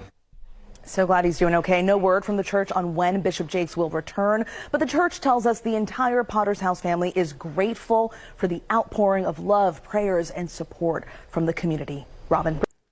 Man, this dude, TD Jakes, is a damn lie. Give me 1 second, y'all. I'll take care of my dog. Give me 1 second. He over here.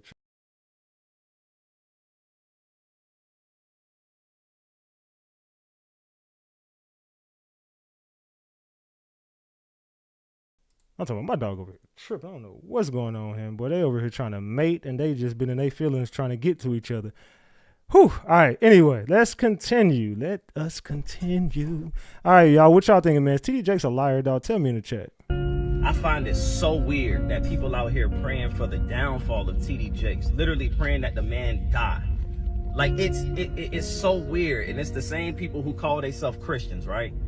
You know, hallelujah, hallelujah this. See, this is why I can't stand overly churchy people, because those people be the most judgmental, just strange acting people. It's no way that y'all praying for the downfall of another man. Listen, if anything, the only thing you should be doing in this situation is praying for TD Jakes, praying for his health, praying that he be delivered. If you believe the allegations that he's going through is true, right? Let's just say you believe them. Why are you not praying for him to be delivered? Why are you not praying for God to have mercy on his soul? Why are you not praying to uplift him? I don't get it. But see, that's not what following God is about. It's not bashing people. Man, y'all need to get it together. Salute to Titch for that 2-piece. Says send love and respect from the UK. Salute. I appreciate that. Salute. I appreciate that UK love. Salute. All right. Man, look, bro. Is anybody in here praying for his health? You can if you want to. Just tell me if anybody. Raise your hand if you in here praying, or drop the prayer emojis, or just drop the caps if you're not praying for him. If you are praying for him tonight and you want, that's up to you. You tell us if you whatever. It's up to you. Drop the prayer emojis if you're praying for him. Drop the caps if you like. Hell no, I'm not praying for it. What the hell is you talking about, Ratchet? Let me know in the chat. Are you praying for TD Jakes tonight? Let me know in the chat. Oh, I think this is the same video I just played. Get ready for. Oh no, it's not. All right, let's continue. For a jaw-dropping ride as the latest drama surrounding Bishop TD Jakes has social media buzzing like never before. The beloved spiritual leader had a shocking health scare on stage that left his congregation stunned, and now his family's odd response video is raising more questions than answers. Let's dive into the whirlwind of events that has everyone talking. The stage shocker, a collapse that stopped the room. Picture this: TD Jakes, mid-sermon, his voice booming with passion, suddenly falters. The congregation freezes as the unthinkable happens. Jakes appears to stumble, showing signs of what some speculate could be a pre-stroke or anxiety-induced attack. The scene quickly turned chaotic as people scrambled to figure out what was happening. Was it exhaustion, a hidden medical issue, or something more ominous? But the drama didn't end there. The crowd's response, or lack thereof, was baffling. Instead of immediate action, there was a delay as confusion rippled through the room. Once help finally arrived, the sheer volume of people crowding around him made it feel more like a concert mosh pit than a medical emergency. Where was the calm, coordinated response? Enter the family. A video that raises more questions. If the stage incident wasn't shocking enough, the family's follow-up video has added an entirely new layer of intrigue. In a carefully crafted message, TD Jakes' children appeared on camera to assure the public that their father is recovering well. But here's the catch. Their delivery felt off. Blinking excessively, pausing awkwardly, and delivering their words with all the warmth of a press release, the video has sparked wild speculation online. Was this a genuine family update or a scripted PR move to calm the masses? What do y'all think, man? I think the whole family was in on this play. I think the entire family was in on this damn play. I'm going to be real. Let's continue. Hold on to your seats, because what unfolded at the Potter's house last Sunday was more dramatic than any soap opera. This is the real deal, and you won't believe what happened next. Sarah Jakes, daughter of the famous Bishop T.D. Jakes, just sent shockwaves through the church with an ultimatum that could change everything. That's right. Forget the usual Sunday sermon. This moment was so intense it had the entire congregation on the edge of their seats, questioning everything they thought they knew about their beloved bishop. Picture it. The church, filled with eager, hopeful faces, the morning light filtering through the stained glass windows, casting colorful patterns across the pews. It seemed like just another ordinary service, but oh, how quickly the calm was shattered. Salute Jelly Bean for that 5-piece. I appreciate you. Says they all acting slow, sick, or invisible. Salute to you. I appreciate you. Salute, salute, salute. As Bishop Jakes stepped up to deliver one of his trademark sermons, ready to inspire his flock, something unexpected happened. Enter Sarah Jakes, her presence commanding, her energy palpable.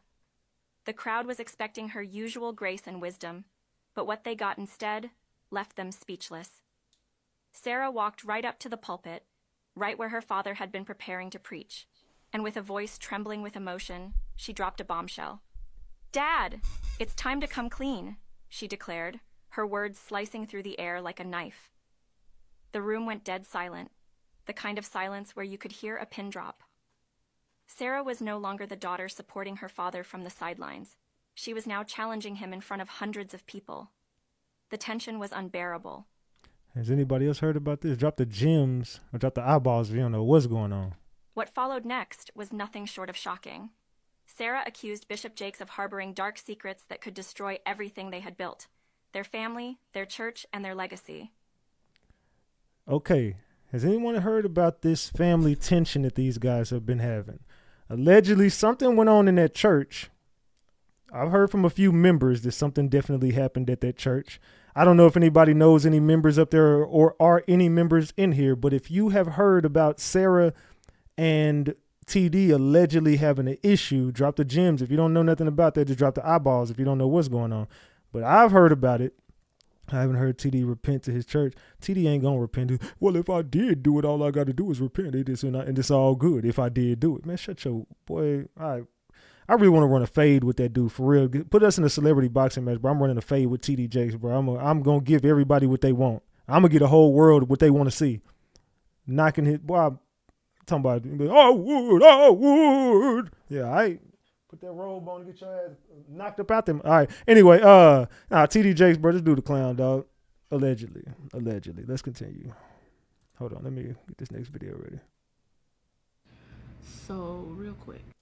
I wasn't going to speak on this topic because I wasn't going to speak on this topic. But it is apparent that some of y'all do not need to be on social media. Now, we all saw the viral video of TD Jakes and how he had that medical emergency while he was in the pulpit speaking. And kudos to his staff for realizing that something wasn't right and jumping right into action. And then we have the family of the church asking for prayers as Bishop recovers. But then we got the ain'ts over here talking about that's what he get for hanging out with Diddy. How do you equate that to that man almost losing his life in that pulpit? What if that was you or your grandmother or your mother or some family member of yours?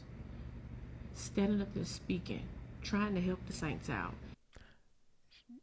You need to pull your headband down a little bit, ma'am. Got that Kobe Bryant edge up there, ma'am. Let's pull that. You know what I'm saying? Just. And the next thing you know, your body turns on you and you have a heart attack or a stroke or a brain aneurysm. As if you with your perfect self are living just this pure white life.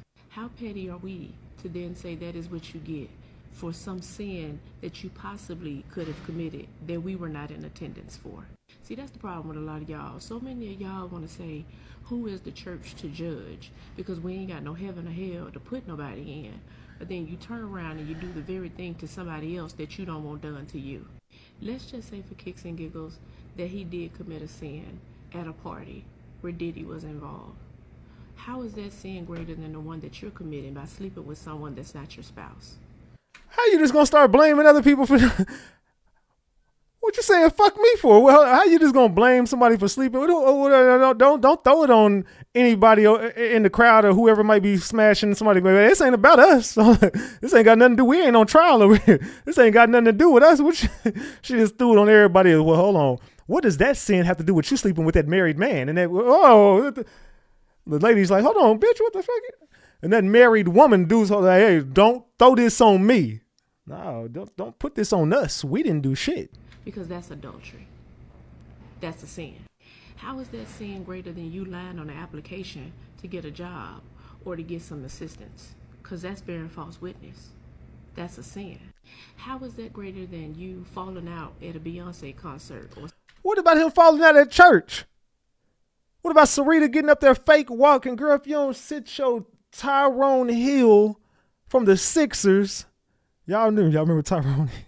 Looking like Tyrone Hill. Like Desmond Mason. Come on. Of the celebrity concert, and you giving them more time and more money than you give to God. That's idolatry. That is a sin. I done told y'all time and time again, we need to sweep around our own front doors because there's some crumbs and some dust that we left, and we need to mind our own business and worry about getting right with the Lord and stop worrying about everybody else. Your job is to pray for people. Now, if you don't believe in God or you still want to live a worldly life. How is she trying to make this okay what TD Jakes did? Like, you trying to make everything that's going on with him okay. Well, why are you worried about him being at a party and shaking his ass when you was over there fucking that married woman? What? I ain't up preaching in a damn church every Sunday and telling y'all don't try to throw this on me in the crowd over here. We ain't did shit. I'm not talking to you. But I'm talking to those that say, God know my heart. You're absolutely right. He does. And that is why you're in the position that you're in now. Because he does know your heart. And what you should know is that you do not put your mouth on people that God has appointed and anointed to preach and teach his gospel. The Bible says, touch not my anointing and do my servant no harm. Now, whatever TD Jakes got going on, if it's something out of the will of God, trust me, God will get him. You talking about it is not going to make whatever you call karma come no faster. Stop holding people to a standard that you're not willing to live by. And remember, you reap what you sow.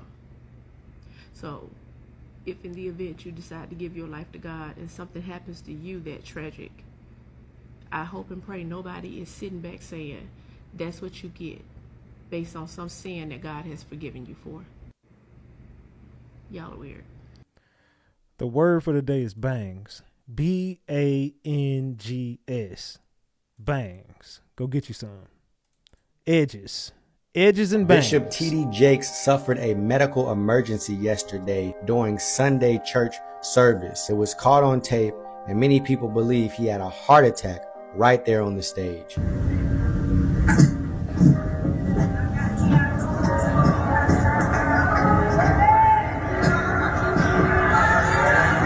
First of all, what the hell you got on? You got some bell bottoms. You over here, show Sanford and Son dressing. The hell this dude got on? Over here, Drake. What was that dude name from Sanford? What was the son named Lamont? They were just like Lamont.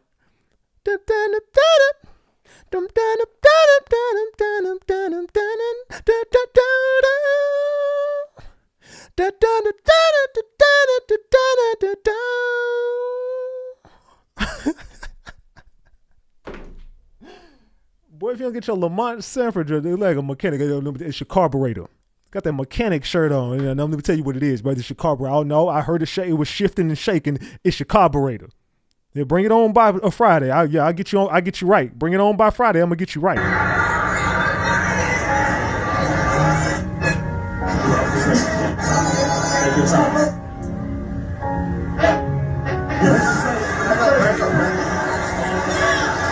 Now, let me say this first and foremost. I've had my fair share of skepticism and things to say about TD Jakes, but in no way, shape, or form am I celebrating the events that just took place. And is this a I told you so moment? This is extremely sad and extremely unfortunate. Now, there's a lot of things surrounding what took place. Some people believe that this was a heart attack that he had. Other people have their suspicions that this was somehow staged. This was all just an act and something that he did to get away from the P. Diddy allegations and the trial that's going on, so he won't have to be subject to whatever information is let out and whatever is exposed. Now, I'll say this. I don't know if the man was or was not involved in the things that P. Diddy is being accused of. But looking at the video myself, this did not look staged and it didn't look like he was pretending. The meditation of my heart be acceptable in thy sight. O Lord, my strength, my redeemer. Let him go in peace. Watch him. Watch his ass.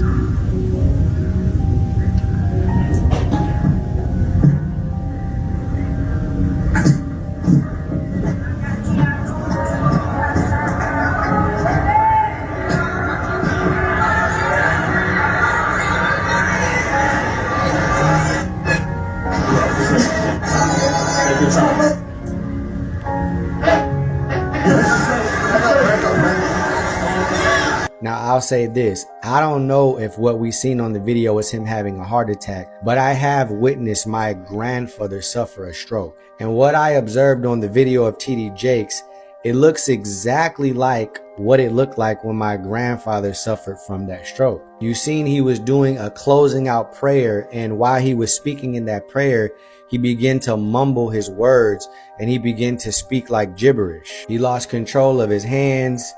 You know, he was staring off into the distance.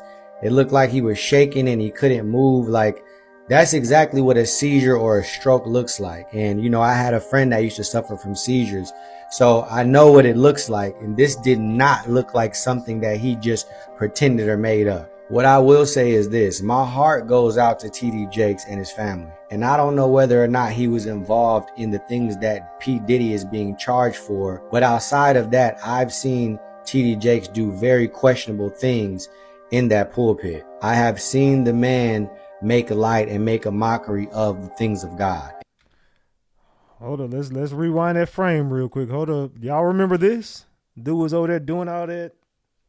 I don't know what the fuck that dude was doing, fam. I was like, TD Jakes, now you know damn well you ain't got no bit, but we know you, hey, we know you got a little sugar in your cornbread. Like I said, everybody in this room, matter of fact, if you think TD Jakes got a little sweetener, a little sweet and low in his cornbread, a little bit of Splenda in his cornbread, drop the gems. If you think that's a lie, then drop the caps. Do you think he just a little?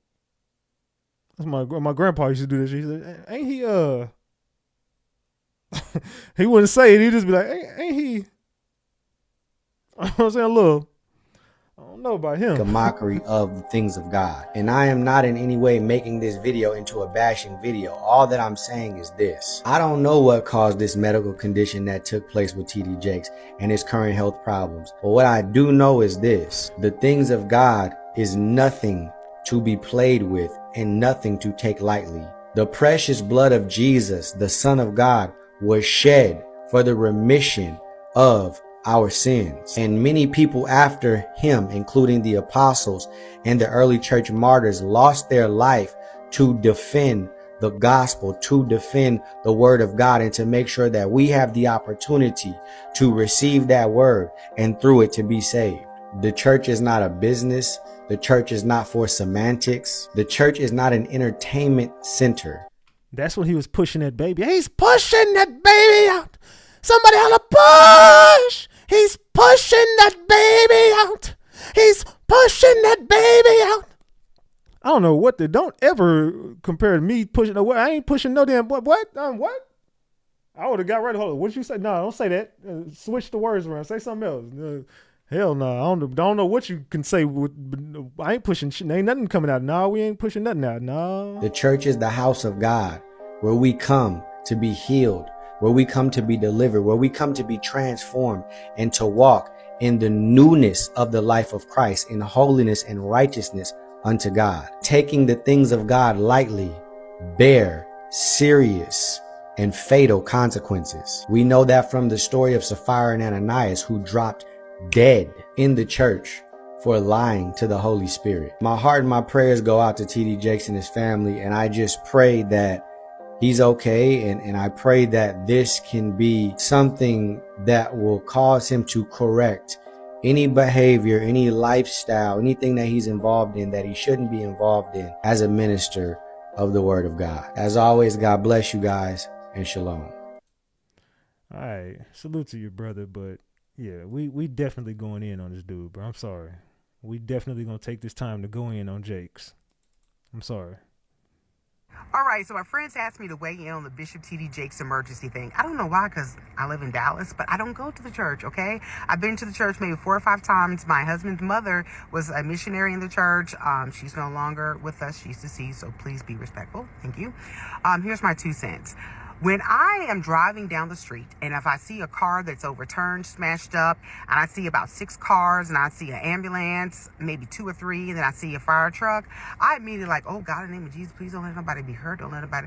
I immediately pray. I don't try to stop and see what their sins are to see if they deserve my prayer. I don't try to even stop to see what they did or who was at fault. If, that's all I see was that somebody was hurt. And so I immediately pray. If I see a lady of the street walking, Lord Jesus, Lord, help her mind, touch her, and show her her worth and her value, Lord. Whatever it is, meet her need. I'm constantly praying for people.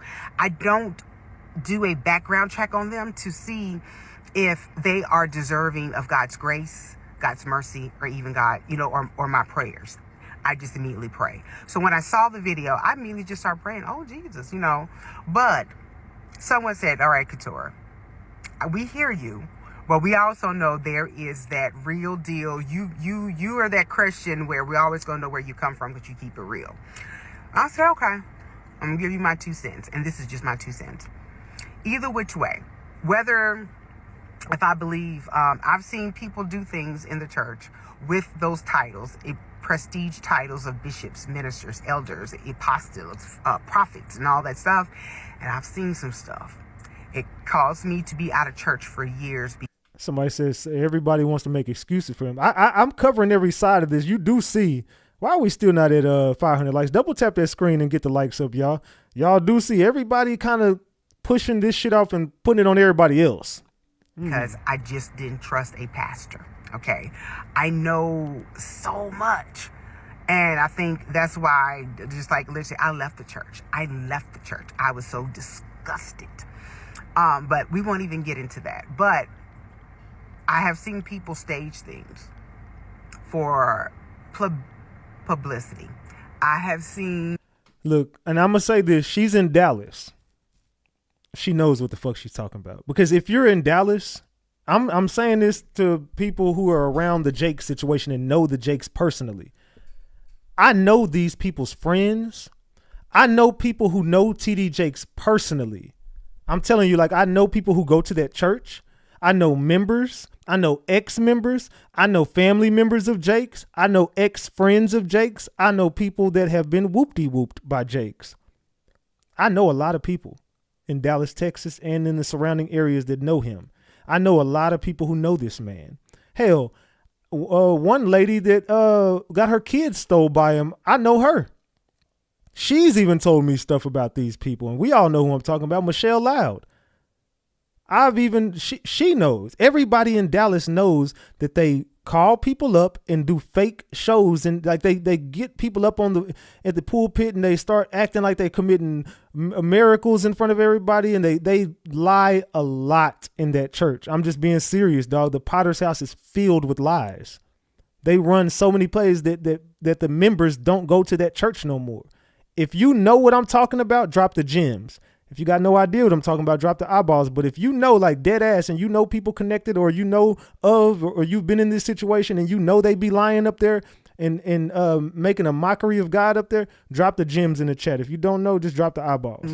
People have pastors or evangelists or their guest preachers go to church just to raise offerings. Hey, Doc, he raised $3,000 for me the other night. And they'll extend it and say, oh, we're having an extended revival because this person who they bring in. And I can tell you that's how some, I'm not going to say all, some of the churches pick their revival guests, New Year's TD guests, Jakes. is in how much money can this person bring into their church, okay? Let me get back to the subject. The subject is that whether if it was a stunt or not, to cover up, to gain sympathy, I don't know. I don't care. I'm going to pray for someone because I believe that when you pray correctly, Lord, you let your will be done. Whether it's I'm gonna tell you something I noticed about, and this is not against the people in the I don't even want to say the word the house. We'll just call it the house, the C house. Something I noticed about people that go to these places and watch these people speak. You understand what I'm trying to say? I'm speaking in codes. So what I've noticed about this is people in that house got a lot of skeletons and a lot of dirt they be doing right now. They don't care about shit like this. Like when you start talking like this, the quickest thing they say is, oh, just let God pray for them, or, let God deal with it. It's because a lot of people that go to that house, it's out of guilt. It's just my opinion. I don't know what the fuck I'm talking about. I feel like a lot of people are involved in this shit out of guilt. And they already know the shit, the baggage that they bring to the table. So they kind of overlook everybody else's bullshit because they don't want no one sweeping, like coming to sweep up under their rug and shit. Like, no. That's cool with it. Whatever he got going on is on him. They don't never. But if it's not somebody that they know or they're affected by, they judge them quick. Like if they don't got a stake in the shit, they will quickly, oh my God, like, I can't believe that P. Diddy dude, but when it come down to somebody from like the Potter's house was Tyler Perry or Oprah or TD Jakes or Diddy, not Diddy, or TD Jakes or someone in the church house that's affecting them personally and they got a stake in it, they kind of overlook everybody else's bullshit because they don't want no one sweeping underneath their rug. But let's continue. If it's a health scare, God's going to, take care of that. Whether it's a stunt, God's going to take care of that. Either which way, that person, Jakes is still going to need prayer, regardless. But that's my 2 cents in the billion-dollar world. Spend it wisely. That's how I feel about it. I don't, just because you may have a title, a prestige title, even you were the president, you're still going to be on first name basis with me. Mr. or Mrs. is the most, but you don't get, just because you have the title of a bishop or a pastor or a first lady or a minister, you are not entitled to, for your, how can I say this? You're not entitled for your shortcomings not to be dealt with by God. Okay? I'm gonna say it like that. But either which way, it's like me driving and I see Jake's, his car is turned over. I don't have time to ask why. Is it a stunt? I don't have time to ask that. Lord, just pray. Lord, in the name of Jesus, you know what's going on. I don't know what's going on. I'm driving in my lane, y'all, and I'm trying to stay in my lane, right? I need for some of y'all to pray, do a drive-by praying for me. So that's the best that I can do at this point. I've seen some people being real mean about it because they holding on to some stuff. We don't have proof. We speculate, we have speculations, but that's still not going to stop me from praying for somebody. Okay, this video is getting too long. I have a doctor's appointment to go to. So while y'all know the worth and the words of prayer, could y'all please pray for me? No, I won't. But I will say this.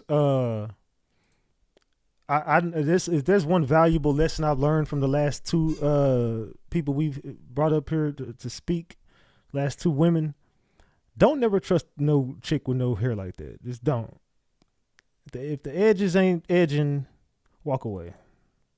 All right, let's continue. A time like this, I've been seeing a commentary online and stuff like that about TD Jakes and his possibility of having a stroke or a heart attack or whatever. And I'm not really sure exactly what he had at this moment.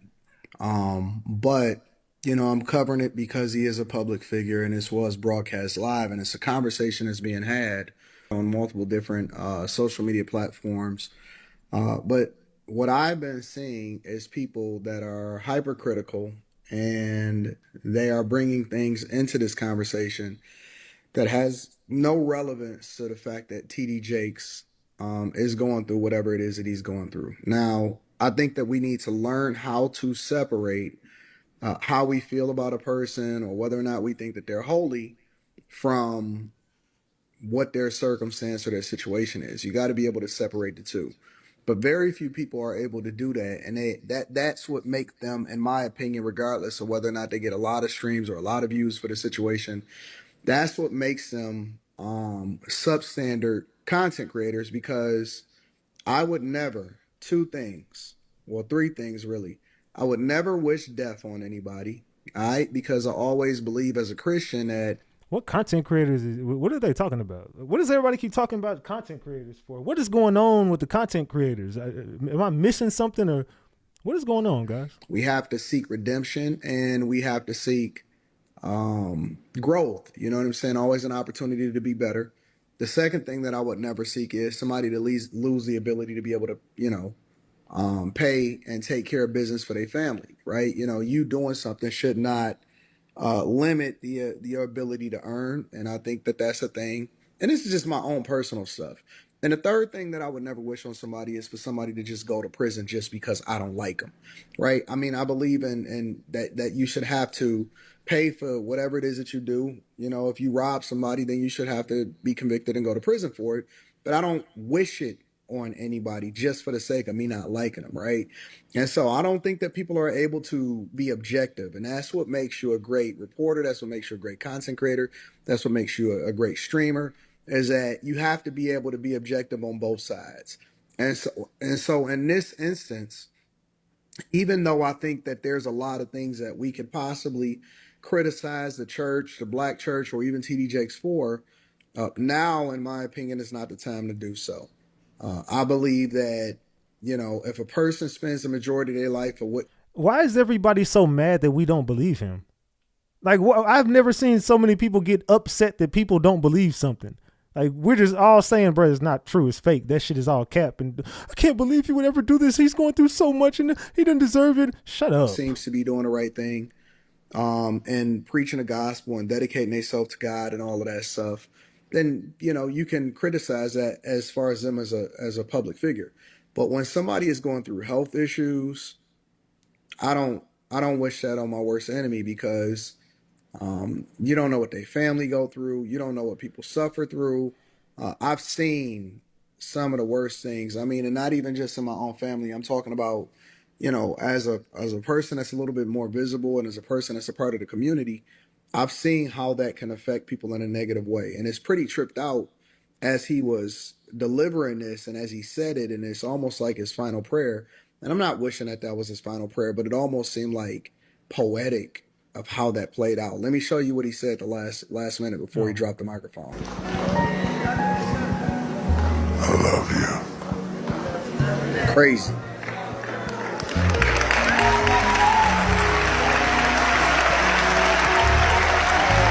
He says, I love you. Then he drops the microphone and he just completely fumbles.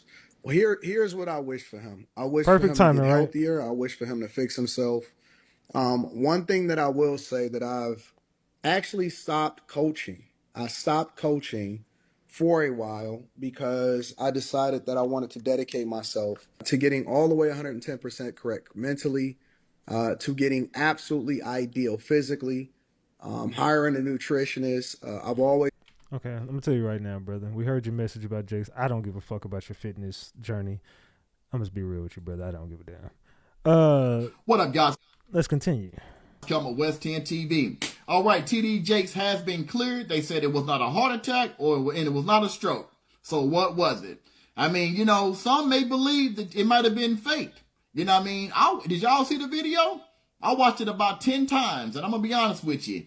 It seemed scripted. And he said something about, like, I don't know what he said, let him pass in peace or rest in peace or whatever he said. And next thing you know, then this happens. You know what I mean? So I don't know. I'm going to be honest with you. I don't believe him. I think he faked it. I do. You know what I mean? And if he got something wrong with him, I wish him well. But with the Diddy case looming over his head and all his name is getting slung in the mud, him being called a power bottom and all this stuff. I mean, hell, why not get sick? You know what I mean? But just for the record, TD, if you're listening, the authorities don't care if you got something wrong with you. I've seen people get into shootouts and one of the culprits get shot. The authorities will let you get better and then let you go to trial. So, hey, they'll wait on you, brother. Don't worry about that. They'll wait on you. It doesn't stop anything. And I'm telling you, they don't care about health issues. They will take you in that box. But anyway, I'm pretty sure you guys going to let me know how you feel in the comments. Let me know what y'all think in the comments. Was he faking or was he not? Peace. We know the man was. Everybody here know he was trying to jump ahead of what the fuck was fixing to come out about his big goofy ass. And we all know the man is a liar. You know TD Jakes' big sweaty ass is a liar. Donald Trump and Pastor TD Jakes. Let's talk about it. So I know for a fact of pastors who has hoped and was hoping for Donald Trump to have been assassinated. You know what I'm saying? And hold on. I know I'm not the only one who caught that. Did anybody else see what's wrong with this video? I know I'm not the only one who just seen what I seen. Tell me one of y'all ladies caught that. What in the hell? See, y'all just got to quit coming on live just with looking like anything. Like, I know some of y'all said not his big. Did anybody catch it? Pay close attention to this video and tell me when you catch it. And now I'm seeing where people have said. Y'all still don't see it. Y'all don't see it. Nobody sees it. Ladies. Come on, lady. Where is my ladies at in here? I know the ladies caught it. They said her nails. There you go. Cocoa Butter said them nails. Lady, y'all got to stop that. That's some bullshit. Or hoping for something to happen to Pastor Jakes, right? You not Christian. If you hoping for death, if you hoping for people to fall sick, you're not a Christian.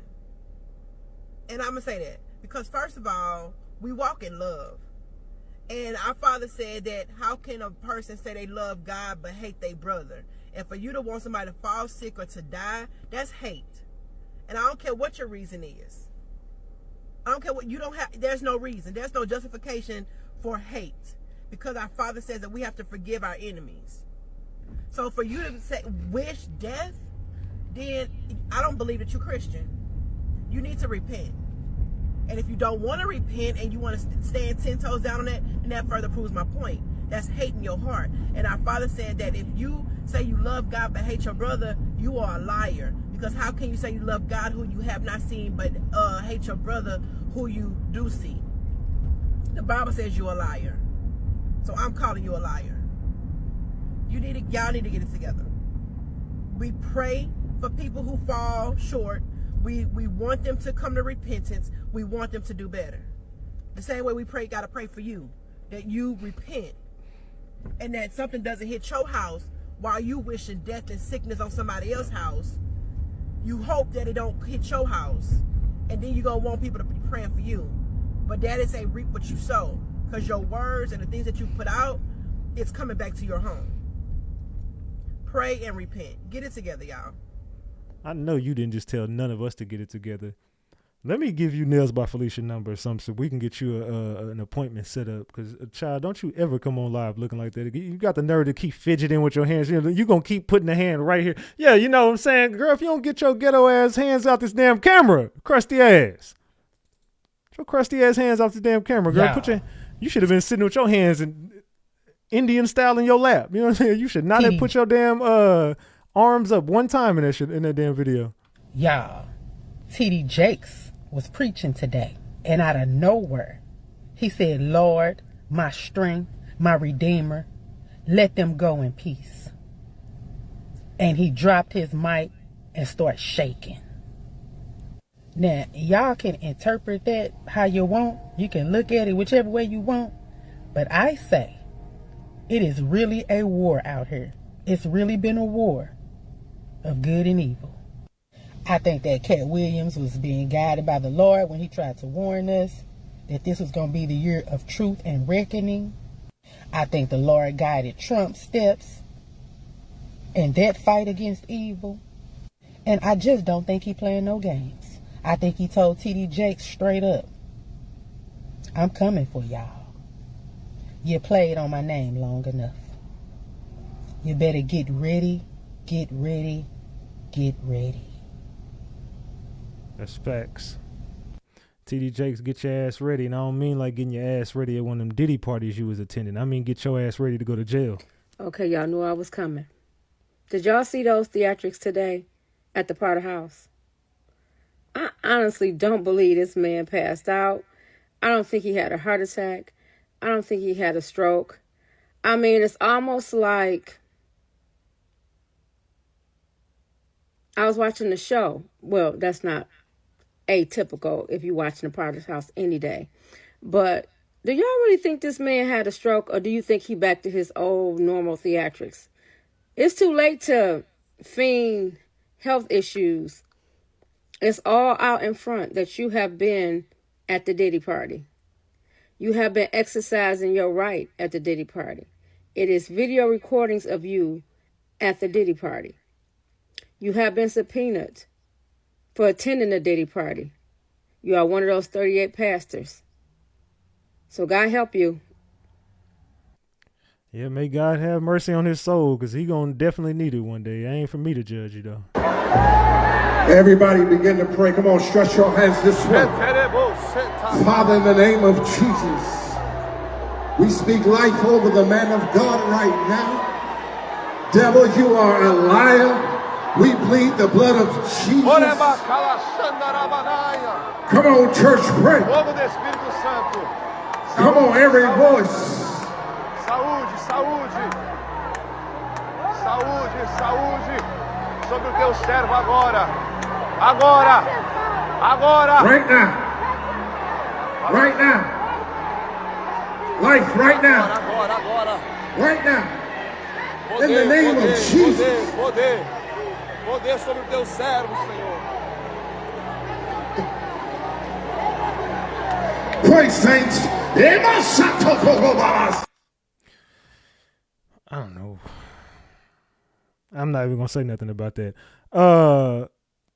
Yo, I ain't gonna lie. Nobody is safe in this chat. They going in on everybody who come across that screen. They said, man, girl, put your eyebrows on. They going in on there. They don't care what the message is, good or bad. They going to fuck in these comments. Ratchet gang. Respected shit. father, Bishop T.D. Jakes. She revealed that she had uncovered numerous secrets, shadowy aspects he had concealed from everyone. Standing at the pulpit, her eyes blazing with determination, Sarah demanded that her father confess his sins, or she would expose everything. She declared that her father's dark secrets would not tarnish the church's and the religious community's reputation. Hold on. Did I get this backwards? Give me 1 second. Yeah, my bad. I had it backwards. My fault. God rest upon you. Thou good mighty God rest upon you. Thou good and faithful servant.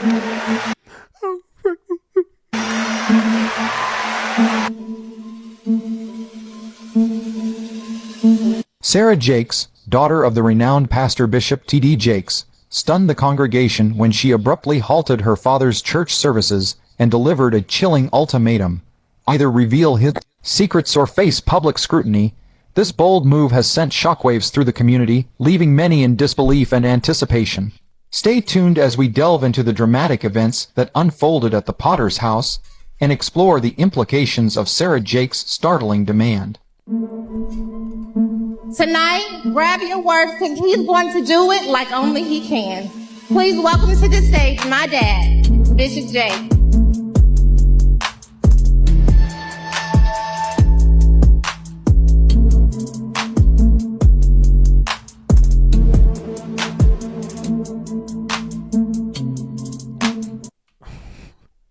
What is wrong with these people? Like, what in the hell is this? Tell me your thoughts on it. I don't know. It's just everything about this person. These people are just, if you know, I swear, bro, Dallas, we know what's up with these people. Some people in Dallas are fooled. There's a lot of people in Dallas fooled, but there's a lot of the streets and people really know what's going on in that house and what's going on in that church. We all know what's going on with these people. We know the truth has been out in Dallas. We know.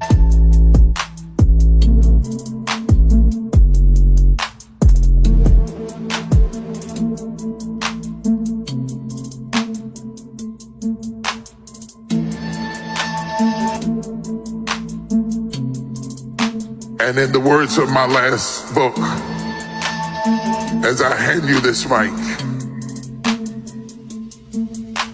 don't Drop the mic. Yes, Lord. Wow, y'all, this is powerful. What the fuck is going on, y'all? Tell me what's going on, somebody. Sarah Jakes, known for her gentleness and grace, surprised the audience at T.D. Jakes' church service with a groundbreaking revelation. Bishop T.D. Jakes demonstrated his faith in Sarah by entrusting her with a significant leadership role within the church, either overseeing a specific department or participating in strategic leadership decisions.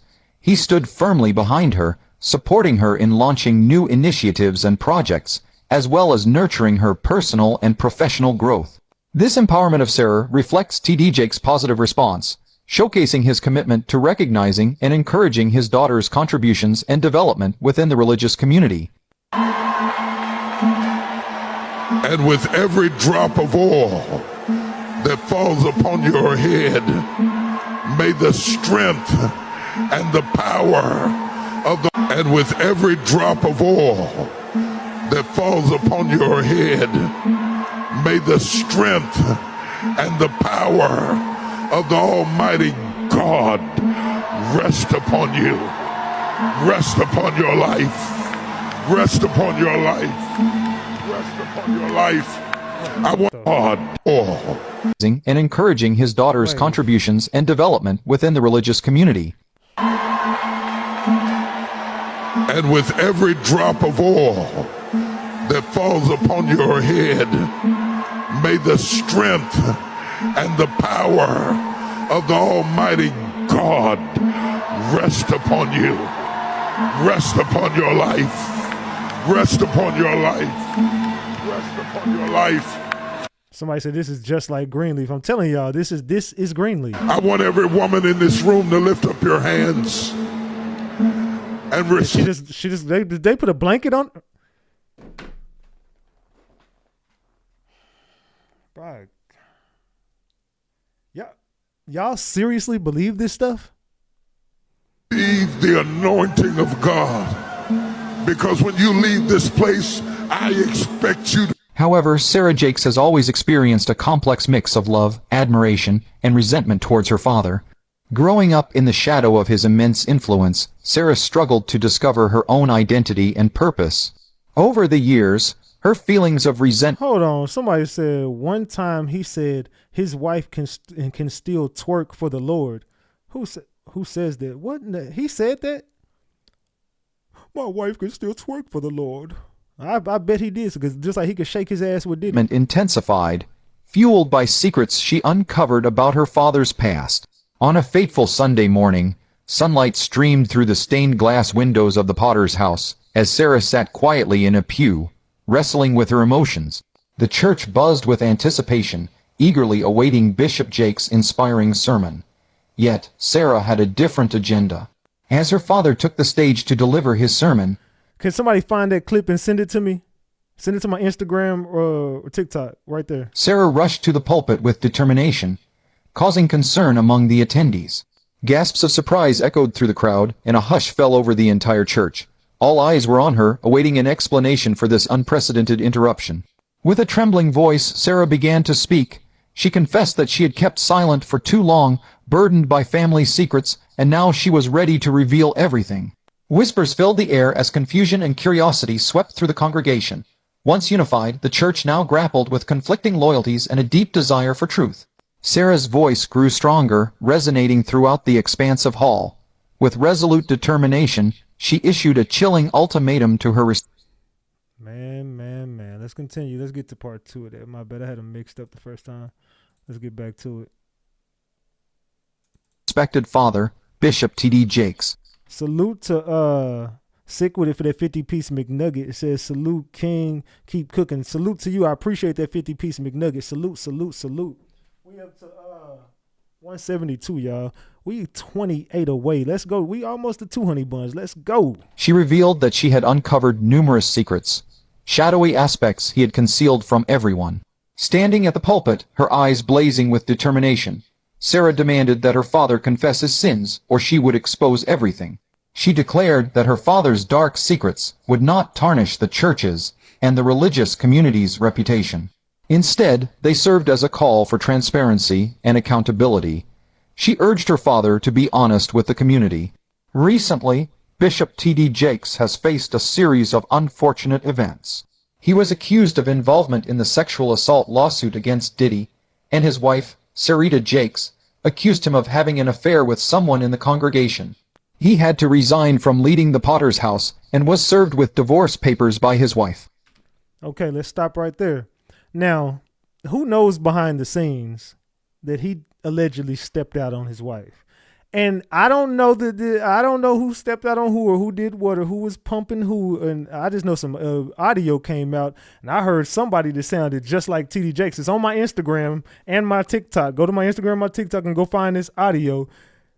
TD Jakes said, stop fucking running from me. And it sounded just like he did when he said, "Daddy, I see the wood."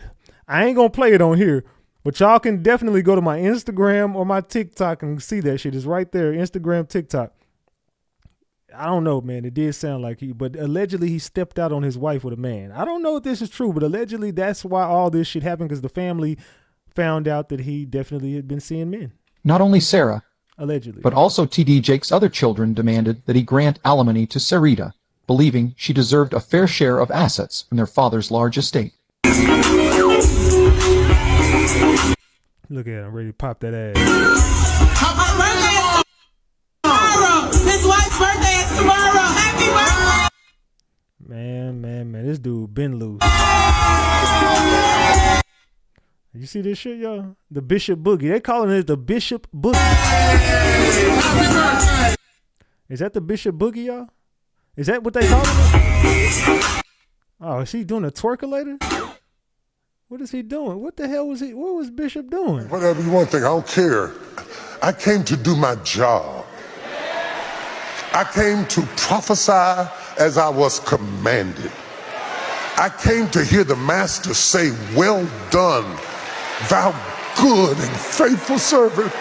He always trying to cry and play on people's emotions and dude, man, you wasn't finna cry, dog. This dude is a liar.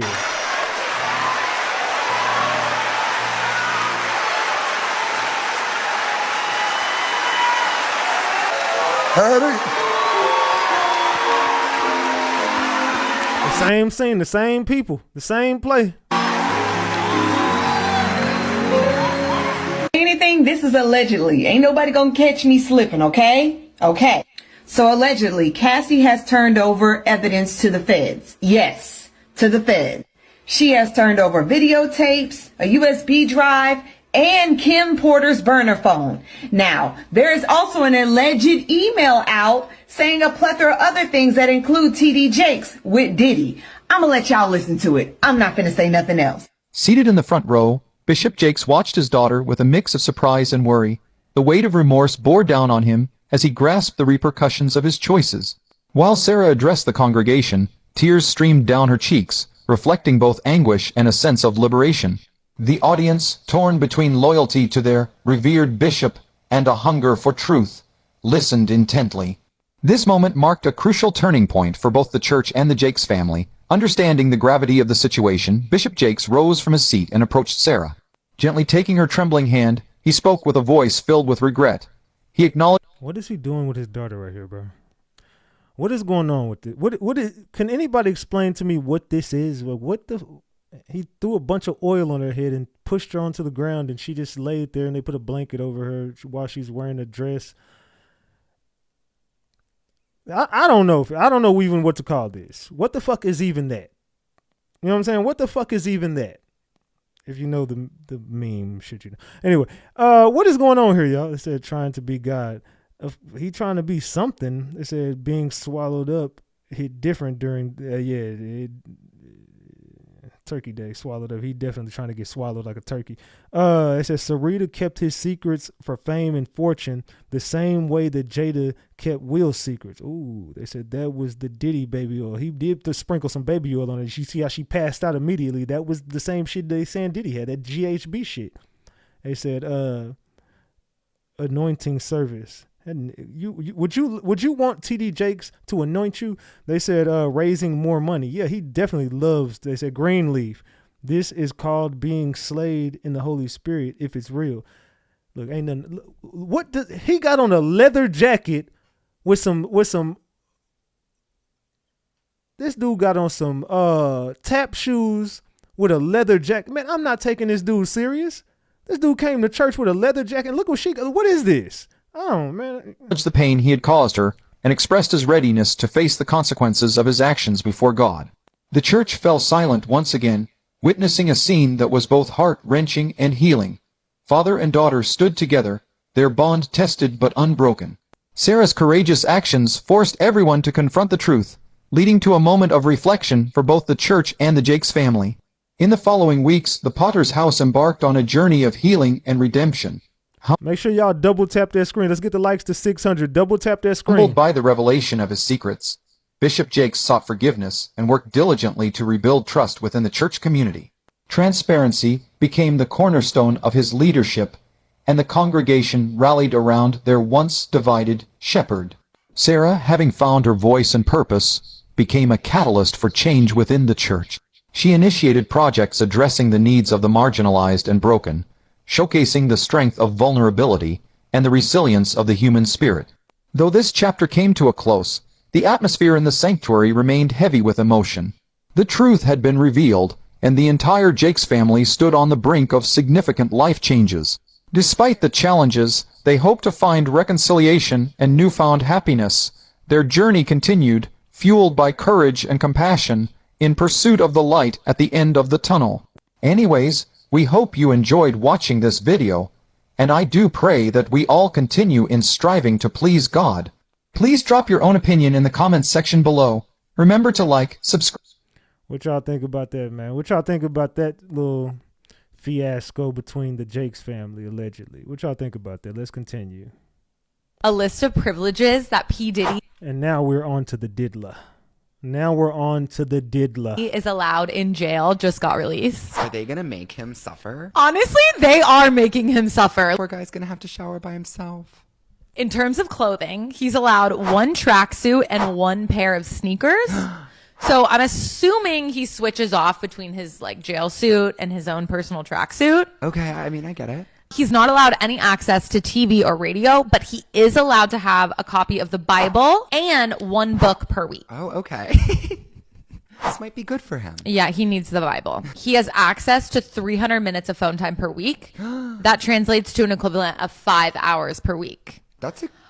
I feel like that's a lot of phone time. Wait, that's a good amount. Yeah, I mean, he has a lot of kids, so maybe they factored that in so he could have adequate time speaking to each child. But he's allowed one visitor each day at a specific time, and visits can only last 1 hour. But there's a specific dress code for visitors. No sunglasses or open-toed shoes, no ripped jeans. Also, if a visitor goes to the bathroom in the middle of their meeting, the visit's over. It's done. Oh, they can't leave after that. Yeah. So no funny business going on. Yikes. Use the potty before you meet P. Diddy.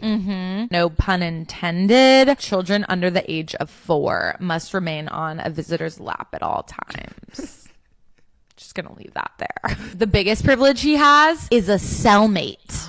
Do we know who this cellmate is? Yes. The cellmate is a man named Sam Bankman-Fried. He's in federal prison for stealing billions of dollars via his cryptocurrency company called FTX. While they bunk together, they are both separated from Gen Pop. I mean, they couldn't have picked a worse person to be bunked up with P. Diddy. So let me ask a question. If P. Diddy is not in general population, okay, could y'all should already, we smart here, gang. If P. Diddy is not in general population, we got an issue here with some of the shit the feds have been saying. I know y'all finna catch what I'm putting. Y'all finna pick up what I'm putting down. So if P. Diddy is in PC, or if he's not in general population, then how is it possible for him to, somebody say it in the chat, how is it possible for him to do something that they said he did if he's not even in general population? They said how he using everyone's minutes, and there you go. How is the fuck is he using people's phones and talking to inmates if he ain't seeing no inmates? So you telling me he just randomly found some people numbers, looked at their wrist, and just started dialing their codes and stuff? Man, somebody is running a huge play here. Let's continue. Things that have happened since P. Diddy was arrested. Let's see what all happened since Kardashians are Diddy under investigation. Was arrested. Kardashians are under investigation. Beyonce lost 5 million followers and is being investigated.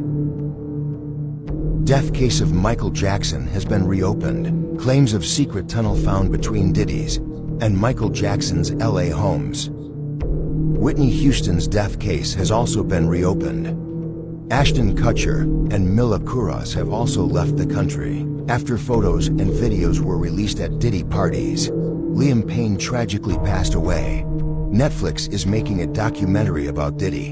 A $50 million bail has been denied. Diddy is in isolation. Leonardo DiCaprio left the country after his 3,280 to picture. And videos were released at Diddy parties. Man. Oh, and I got something on, hold on, let me show y'all something. Go to my Discord real quick. Hold on, I'm finna drop something on my Discord in general chat. I forgot all about this now that I seen, now I can't show this on YouTube, but y'all gonna know your boy Ratchet got some. Go look on my Discord. I'm finna add everybody and drop my Discord link, mods. Now look at this. Tell me I don't got, I ain't gonna, look, does Ratchet got his hands on one of them videos? I don't know. Can y'all tell me what y'all see in my chat? I want y'all to flood it down here. What did I just post in my, see, people be saying I be lying about a lot of shit. Go look at my Discord server and look at the Diddy shit that I just dropped that's connected to. Go look what I just dropped and come back and tell these people what I just put in on general chat. Go look on my Discord server. Go to my Discord, Michelle. My Discord is discord.gg/Ratchet TV. It's right there. Capri just dropped it. Go look at my Discord server. They said Leo. There's a picture and video, but I took a screenshot of a video with Leonardo DiCaprio. Leonardo DiCaprio left the country. I got that. I might have. I don't know where that video came. Is it a video? I don't know if it's a video. I'm not gonna say nothing. I'm just gonna say I got my hands on shit that I be telling y'all I do. I got it. Oh, I got it. They said Leo looking a hot mess. Yeah. So look at my Discord server and tell me I don't got real receipts. Tell me your boy don't got real receipts. I said, who's that? Y'all know who the hell that is. Know exactly who the hell that is. What he got going on. That's old Leo. That's old Leonardo DiCaprio. He left the country. I got some footage of him possibly at Diddy parties. Things. Oh, I already played that, my bad. But yeah, he definitely been getting his, he been definitely tooting up. He been tooting that butt up at Diddy parties. Trust me. I'm saying I'm just trying to help y'all understand. You stay with me? I'm trying to help you understand. Repeat that. Because I'm not saying this is what happened. If there's a round of kids, it's the traffic. P. Diddy gets a round of kids. Let's say that round of kids had Justin Bieber in it. There's contracts, okay? There's contracts for codes within that person. So they can take a remote and turn that person off. Britney Spears, when they want to. Lindsay Lohan, when they want to. Amanda Bynes, when they want to. Okay? Notice she named, I ain't gonna lie, she is naming people that don't speak about shit no more. Britney Spears, Amanda Bynes, none of these ladies don't even say nothing no more. Lindsay Lohan, you don't hear a peep from these ladies no more. It's like they disappeared from the public eye. So let's say there's a contract for Justin Bieber. When P. Diddy has a hold of Justin Bieber, he now owns half of those codes. If Usher had the same contract and trafficked Bieber out to P. Diddy, okay, Usher and P. Diddy now have parts of Justin Bieber's contract. Do you understand what I'm saying? So if one goes down, the other side of the code has to go down. If there's a property linked to that person, Kevin Hart, because they had something to do with the trafficking of Bieber, then their property will go down because there's a code to that property. There's a code to everything. Your social security number is like a code. Man. Y'all, what do y'all think of Ali Carter? Y'all think she be dropping gems, or y'all don't think she, or you think she be capping? Which one, gems or caps? I'm gonna say this about her. I don't think she's 100% a liar. I just think she's definitely stretching some shit. I think she stretches a lot of shit. I don't know that she was ever who she says she was. I just think she does a lot of Jaguar Wright shit. But I think she might be on point about a few things, but I think she dropped gems and lies at the same time. That's just my opinion. I could be wrong. Okay, but depending on the level of MK Ultra, people have auctions for the codes on that person. So they can use a remote to them, like a TV, and shut them down, turn it up, use somebody else, change it whenever they feel like it. Bookmark it. Trust me. Trust me, bookmark it. Okay? I know it's probably not going to make sense right now, but bookmark it.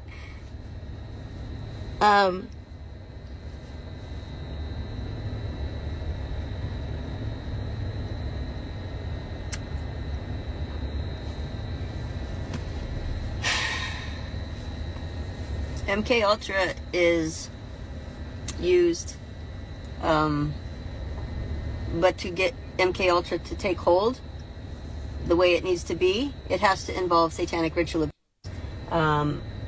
extreme trauma, humiliation, just evil on a level you can't imagine. I don't care what you all think about Trump. I'm not sure what I think about Trump, but he is telling you the truth on a lot of things. You guys just don't understand what he's saying. Let's continue. What y'all think about that, man? Let's continue. After a certain point of being traumatized, after a certain point of realizing that nobody loved me for me and just for what I could do, or whatever the fact that it was, what people thought about me when I was a little kid, I was naive like that. Do you understand what I'm saying? My bad. I think I got that wrong. Hold on. Did I mix my shit up? So okay, maybe I just don't got a part 3 of that. All right, salute. Let's just continue. My bad. after a certain point of being traumatized, after a certain point of realizing that nobody loved me for me and just for what I could do, or whatever the fact that it was, what people thought about me when I was a little kid, I was naive like that. Do you understand what I'm saying? So after a certain point, I didn't give a damn who did what. I just wanted to be seen. And I know that a lot of people can say, yeah, there's times where a point in your life where you're just like, I just want somebody to give a damn. I just want somebody to see me, and I just want somebody to love me. Okay? So I was there a lot because I've been abused a lot. And after a certain point, I went really numb, didn't care. A lot of people that were with me called me a traitor because they felt like I just left. I'd be mad at me too, because I stopped giving a shit about anything. I didn't care.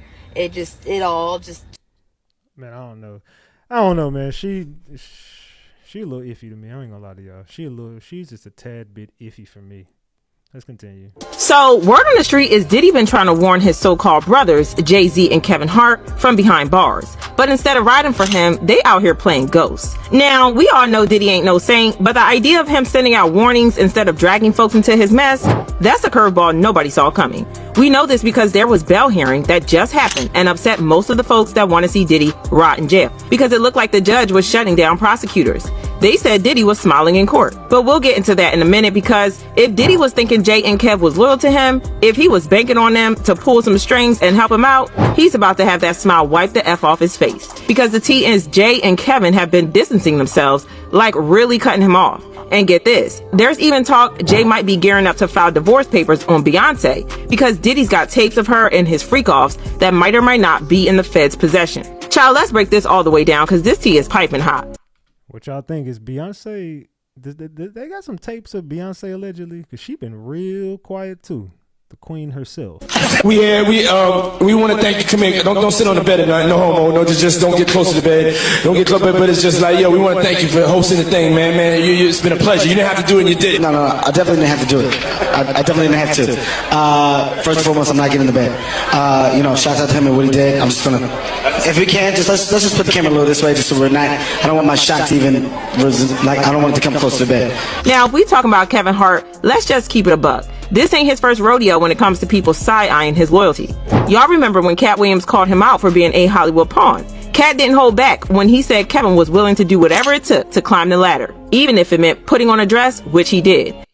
Which he said he wouldn't do, but he did. He damn sure got up there and wore that shit proudly. Kevin Hart put that damn dress on like he was going to prom. He put that damn dress on like his mama bought it for him. They said Beyonce ain't famous for just her singing. That's Beyonce. Well, yeah, Beyonce definitely famous because she definitely used to bend over in offices or some shit. I don't know, allegedly. They said if you get choked up while talking, it sounds like it. What? If you get choked up while talking, it sounds like that sometimes. What?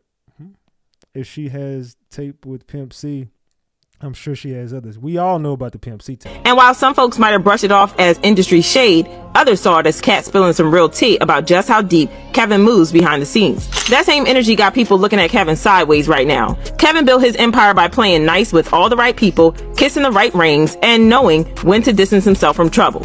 He's a master at playing the game, and if cutting ties with Diddy means saving his brand and securing his family, he's gonna do it without losing a wink of sleep. And you gotta respect it in a way. Kevin's the kind of guy who learned early on that loyalty in Hollywood is about as real as a green screen backdrop. He's been through his fair share of scandals like the cheating debacle, the Oscars backlash, and those old tweets that came back to haunt him. Through it all, he stayed standing because he knew when to apologize, when to pivot, and when to cut folks off. But here's where it gets tricky. Diddy ain't built like that.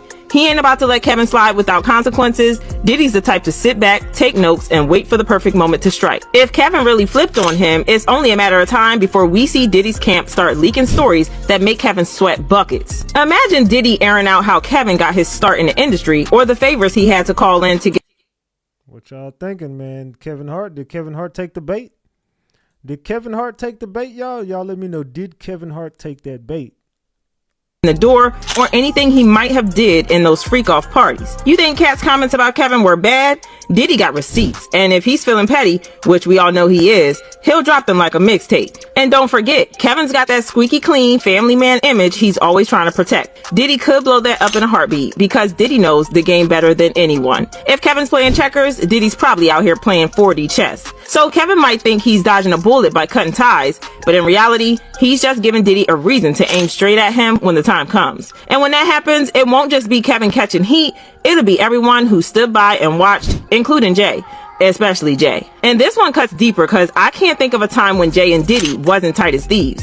They've been on everything together since the Pac and Biggie era went poof. But let's keep it real, none of this should surprise y'all. This is the same man who tossed Kanye to the wolves before the media even turned on him. Jay's always been about self-preservation, and if that means throwing someone under the bus to protect his empire, he'll do it without batting an eye. What makes this wild is how strategic Jay has always been. He's built a fortress around himself and his family, but the streets are buzzing that Beyonce might be the weak link. Allegedly, her name been popping up too often in Diddy's mess, and that could be why Jay's reportedly considering cutting her loose.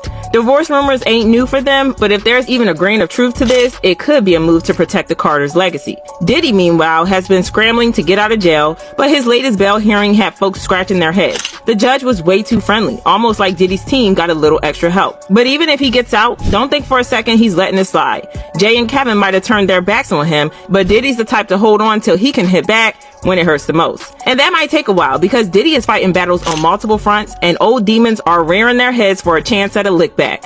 Y'all remember Shine? I didn't want to do the Diddy documentary. Obviously, there's a history there. He did things to me, to my family that devastated my family. But I didn't want to tell that story. It's ironic that that story is telling itself right now as this story is coming out. Shine's been working on a documentary about that infamous 1999 nightclub If y'all remember how that went down, Diddy walked free and Shine took the fall. Now Shine's reportedly ready to spill it all and Diddy is panicking. Sources say Diddy's been pulling every string he's got left to block the documentary, but Shine ain't backing down. But Diddy's camp been saying that Diddy don't want to block it. They only want to make sure he's straight with the real truth about what really happened that night. Yeah, right. And this is just one of the reasons why any revenge plans against Jay and Kev might have to wait, because if Shine is able to get the public interested in that wild chapter. Yeah, Shine definitely trying to turn that damn page on Diddy. Shine is trying to do a little bit of exposing on the diddler. What's up with Shine, man?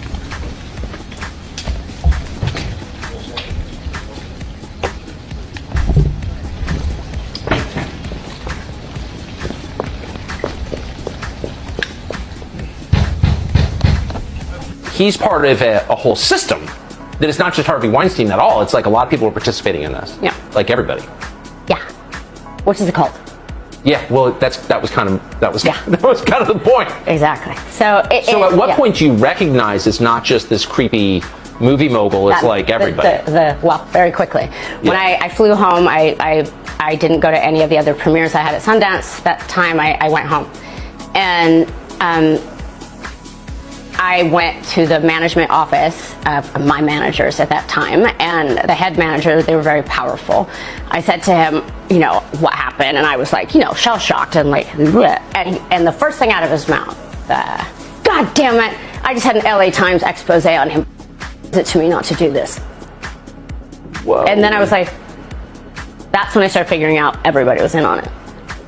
Oprah Winfrey is caught up in Diddy's dark list scandal and under the FBI's microscope. In recent years, many celebrities have found themselves entangled in whispers and accusations surrounding the entertainment industry's hidden dynamics. But this takes the cake, with Oprah at the heart of it. While she's known as the queen of talk shows, her ties to Diddy's inner circle are starting to come into question, with sources hinting that her association may be much closer than many people initially thought. Remember, folks, while some sources can be speculative, many of these details are resurfacing from years ago, raising some very serious questions. With every new report, Oprah's name is suddenly linked to allegations that don't align with the public image she's created.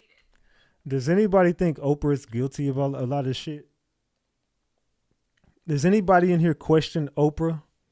I don't hear enough people question Oprah. I'm gonna be real. Like, I'm one of the few people who has actually went up against people like Oprah.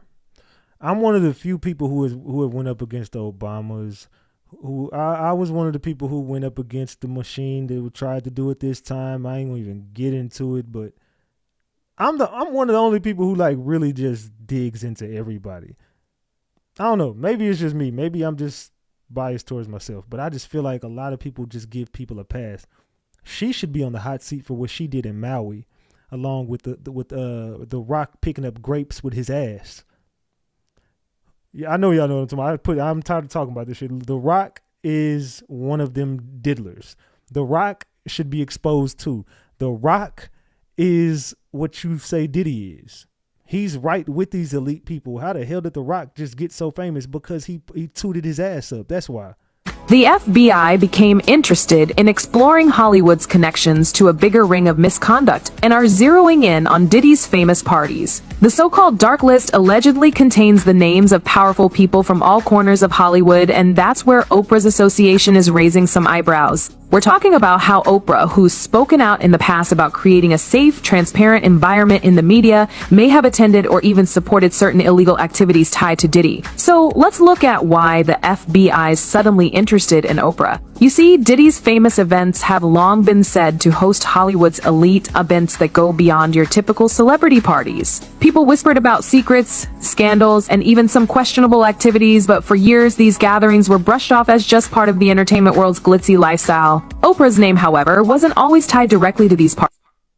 Man. Oprah and the diddler. Oprah and the diddler. To these parties. She was simply known as an influential media mogul with a powerful voice. But now, the FBI's renewed interest suggests there's more here than meets the eye, and she may have known far more than anyone suspected. Insiders claim that Oprah might have knowledge about what went down at some of these parties, which have always had whispers of secrecy and scandal surrounding them. The FBI's focus on her suggests they're looking for someone with a high-profile perspective, someone who may have witnessed things that many people only heard about. Reports indicate that Diddy kept a so-called dark list detailing high-profile individuals who were aware of these gatherings. Oprah's potential connection to this dark list raises questions. Someone said The Rock once said he eats little ones. And it said to some kids during an awkward interview, and it didn't sound funny and didn't make anyone laughing my ass off. Man. Speaking of, let me do something real quick before I finish this video. Let me go here real quick. I forgot to do this. Oh, hold on. Let me move this. Let me move this real quick. Let me move that real quick.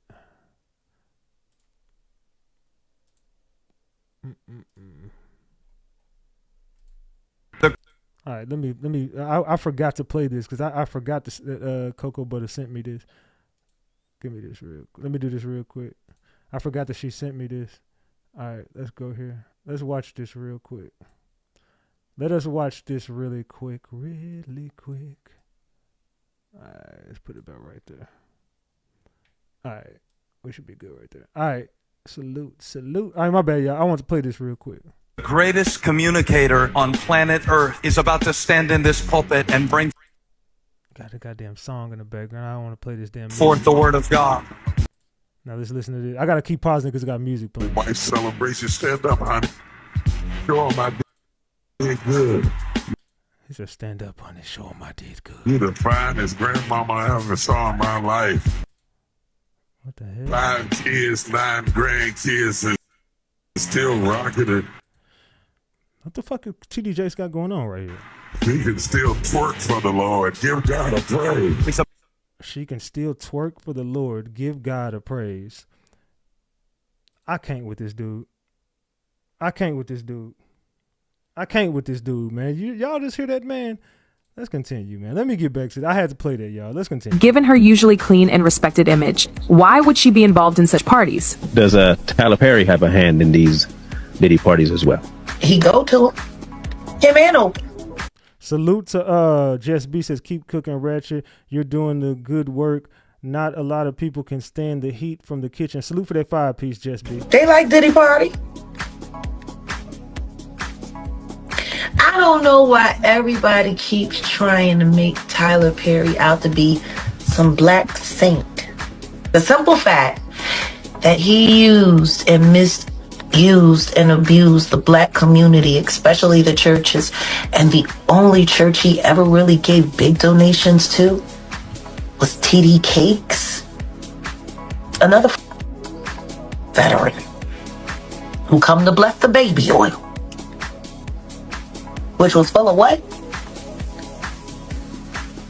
Like, I don't get it.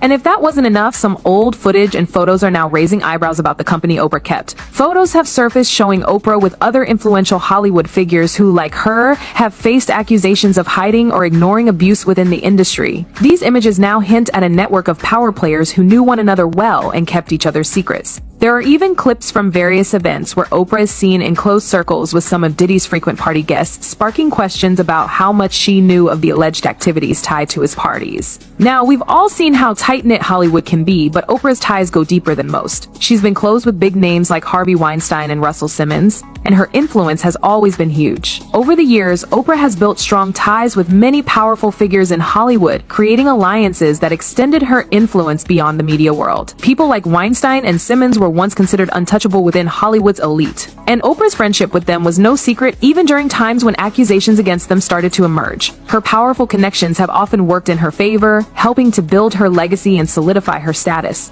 But now, these same connections are being re-examined under a darker lens, with people questioning if those relationships had... What y'all think about Oprah, man? Y'all think Oprah is ever gonna go down? Do you think Oprah is tied into this Diddy shit? What y'all think about Oprah, man? Let me know in the chat. Diddy's Thanksgiving Day meals are revealed if he's denied bail. If he's denied bail, he's going to get fruit, cereal, and a honey bun, and some skim milk. That was breakfast. Lunch is going to be roasted turkey, hot and sour tofu, mashed potatoes, mixed veggies, cranberry sauce, a dinner roll, and Thanksgiving dinner will include a peanut butter and jelly sandwich, fruit, potato chips, and a fruit juice. We will wait and see what Diddy's bail decision will be. If denied, he will remain at the Hell on Earth jail in Brooklyn, New York. What is going on with the diddler, y'all? Will the diddler get up out of here? Will the diddler get out of this hellhole he's in?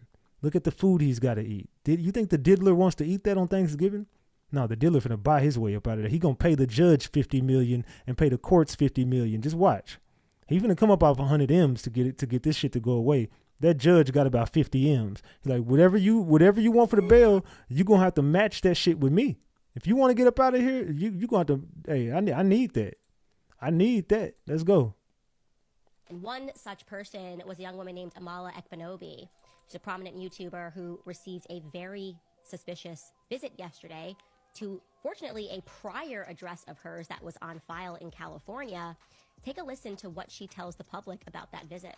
So it looks like the rumors that Ray J started a few days ago about Diddy sending his goons to take the lives of people who know his secrets may be true after all. Because several people just came out to spill the tea about some armed men who showed up to their homes to torture them and seek out information. And it turns out they were sent by Diddy. Apparently, Diddy thinks they getting paid by somebody to talk about him, and he's trying to get rid of all of them to spit out the name of the person paying them. A few days ago, Ray J also made these allegations, but a lot of people thought he was just seeking attention as usual. However, it looks like Diddy is really out here calling the shots from jail, and he ain't gonna stop till somebody gives him the name he's looking for. Okay, so this mess started a few days ago when 3 popular TikTokers revealed that Diddy had sent his people to their houses in Get the likes up, y'all. Double tap that screen. Let's get it to 700 likes. Let's go. the middle of the night to intimidate and find out who was paying them to talk about him on their platforms. Mind you, these TikTokers weren't even saying nothing special in these videos. They was basically just reporting on the court documents and what's already out there. But for some reason, Diddy is convinced they're getting paid to speak about him. And he's already sending his goons to put their hands on him and dig out information. The first Somebody said Diddy said that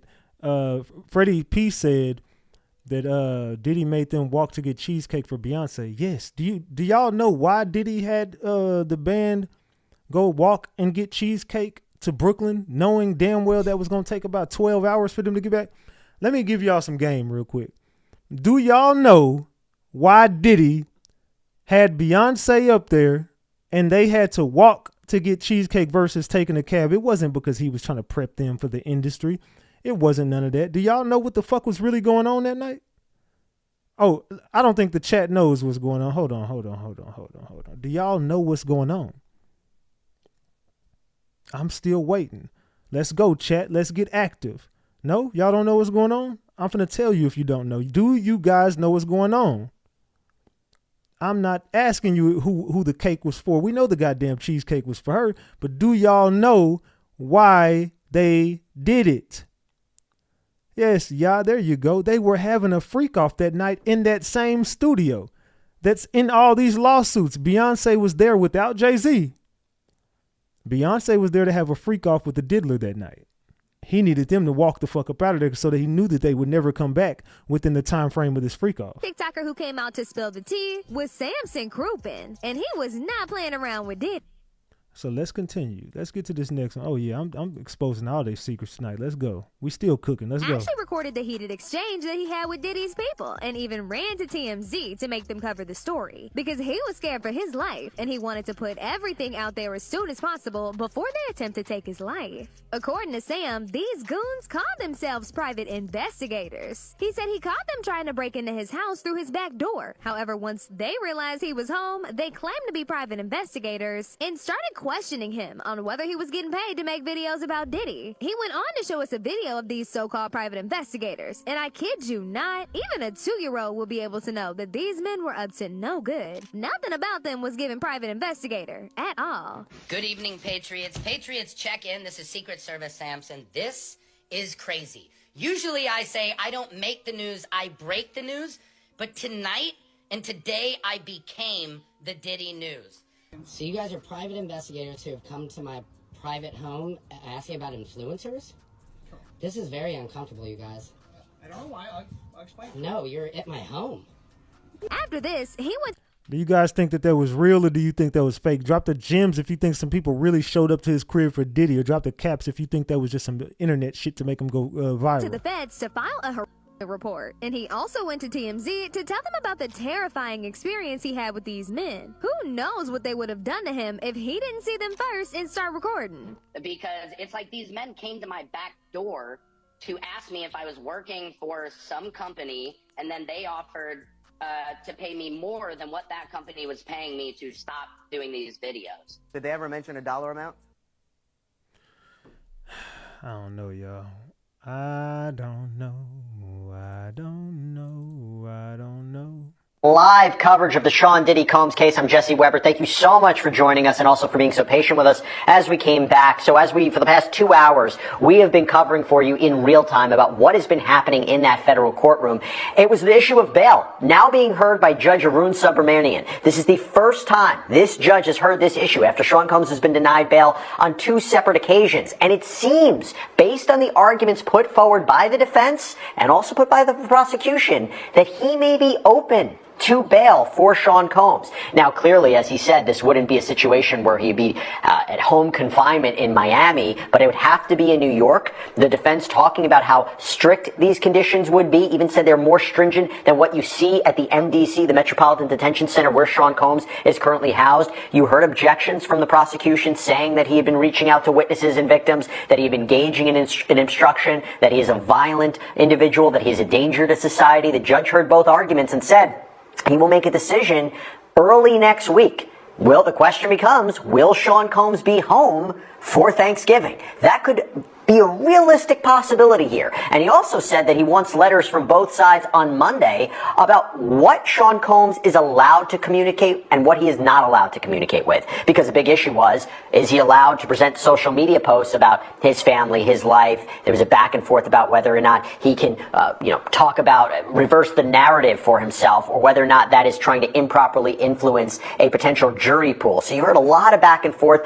Big theme was whether or not he should be allowed out, considering Mike Jeffries, the former CEO of Abercrombie & Fitch, who was also charged with sex trafficking and arrested recently, he was let out on a $10 million bail package. Sean Combs is proposing a $50 million bail package, private 24/7 security. At least 3 security guard members would be watching him. No internet use, no phone use, limited to his conversations with his attorneys, only a limited amount of visitors. So the judge is taking all of this under advisement, which seems to be a wise decision. What do y'all think? Will Diddy be home for Thanksgiving? Drop the gems in here if Diddy will be home for the holidays. Drop the caps if Diddy's staying his ass in jail. And we'll talk about it at the end of this show, and I'll tell y'all what's about to happen. Let's continue. Hey, what's up, guys? How y'all doing today? Well, baby, if your name is Sean Diddy Combs, there has been some major movement on your case. The lead U.S. Attorney Prosecutor, I repeat, Damon Williams, has resigned or is resigning December 31st, 2024. The only thing is there is so much more going on. Listen, Diddy's team is making a big move to get bail. You guys know that. They just filed another opposition motion for bail. The government is busy about to file their opposition. So much is going on. However, let's talk about the U.S. Attorney. Okay, Damian Williams, he is a U.S. Attorney for the Southern District of New York. Damian Williams. He's resigning December 13th, 2024. He has presided over many cases, including the current Eric Adams and Diddy RICO case. He is the first African-American to hold the prestigious position. Now get this. This is where things get weird. Damon Williams is resigning, at least he says officially, because Trump's coming into office and he is not going to be under a Trump presidency. Now, many people said that was very noble. However, a lot of people said, well, it doesn't matter. Trump said he was replacing all the U.S. attorneys anyway. Why is that such a big deal? You guys remember I told you guys a month ago that Diddy's team is open to anything, including a presidential pardon from either Biden or Trump, if that means Diddy will get out. Now, Damon Williams resigning could just be political theater. But being as he is residing over Mayor Eric Adams has pledged fealty to Trump. He ended all the immigration things that were programs that were going on. And he says he is going to run the city along the lines of Trump guidelines. Now, whether you believe in the Trump guidelines or not, we don't. So what do you guys think about the Damian Williams basically just saying he calling it quits right before Diddy goes to trial? He was just ready to expose the man. Now all of a sudden, this man you see on the screen, he's gone. The lead prosecutor has quit. The lead prosecutor in the case has quit. We need to point out that it looks like Mayor Eric Adams is doing this because Trump has the power to pardon him. Okay, Mayor Eric Adams and Trump have some sort of friendship, relationship. Let's be real. All New Yorkers, whether you're Democrat or Republican, listen, I don't know what goes on in the rest of the country, but all New Yorkers, whether you're Democrat or Republican, if you're of a certain income bracket or you're very mixy, you hang in the same circles. You know each other. That's how the Clintons and Trump were always so buddy-buddy. Okay? Now, things might have changed. However, that part of New York life does not change. So what does this mean? Well, you guys, we need to actually put this on perspective because it is pretty scary to think. Now, who knows? Let me just say this because some of you guys don't like to listen to facts. Who knows if Diddy will be successful in securing a pardon from either Biden or Trump? Who knows if Biden or Trump will actually give them a pardon? However, that has nothing to do with Diddy trying. It has nothing to do with Diddy wanting a pardon. Now that Damian Williams, the guy that bought this prosecution against Diddy, is resigning, Diddy sees this as his get out of jail free card. He thinks that also the political fates are aligning to basically put in a prosecutor that might be more friendly, a head of the Southern District of New York that might turn a blind eye. Now, we can argue all we want, and this has nothing to do with politics. This has to do with media strategy. So what does it mean? Damian Williams was so strict. They are arguing for bail. Now that there's going to be a new head U.S. prosecutor for the Southern District of New York, what does that mean about Diddy getting out on bail? What does it mean about things moving forward? What does it mean about Diddy allegedly pulling every political, money, financial, and let's not forget those blackmail tapes? Didn't I tell y'all this was political? Y'all gonna see the political side of all this Diddy shit. Diddy was tampering with this is bigger than Diddy. A witness that he hired for the freak-offs. So the government just came out with their motion to the judge on why the judge should deny Diddy's bail. And honestly, it's looking like Diddy might just be spending Thanksgiving behind bars. The government is talking about everything, baby, and we are learning so much from this motion. And the government is explaining how Diddy has obstructed justice for allegedly many years. The first thing that the government brings up is Diddy allegedly obstructing justice back in the 1999 nightclub incident, y'all. Diddy was acquitted of this, but they talk about Diddy's driver at the time, Wardell Fenderson, who testified against Diddy, who said that he bribed him $50,000 to take ownership of that weapon. And the government is saying that they are continuing to investigate this. Oh my gosh. The jury now appears to be focusing on the possession and bribery charges against Sean Puffy Combs. This afternoon, jurors sent the judge 2 notes, one of which asked for a transcript of a phone message Combs left Wardell Fenderson, once his driver, now the prosecution's star witness. During the trial, Fenderson testified that Combs was armed the night of the shooting at Club New York, and later pressured him to claim ownership of a pistol police found when they pulled over Combs' Lincoln Navigator as it fled the shooting. And I just want to make you feel like comfortable, you know what I'm saying? Make your family feel comfortable. What exactly Combs meant by that is in dispute, but the prosecution claims the rapper offered Fenderson $50,000 or a diamond ring to take the rap for the gun.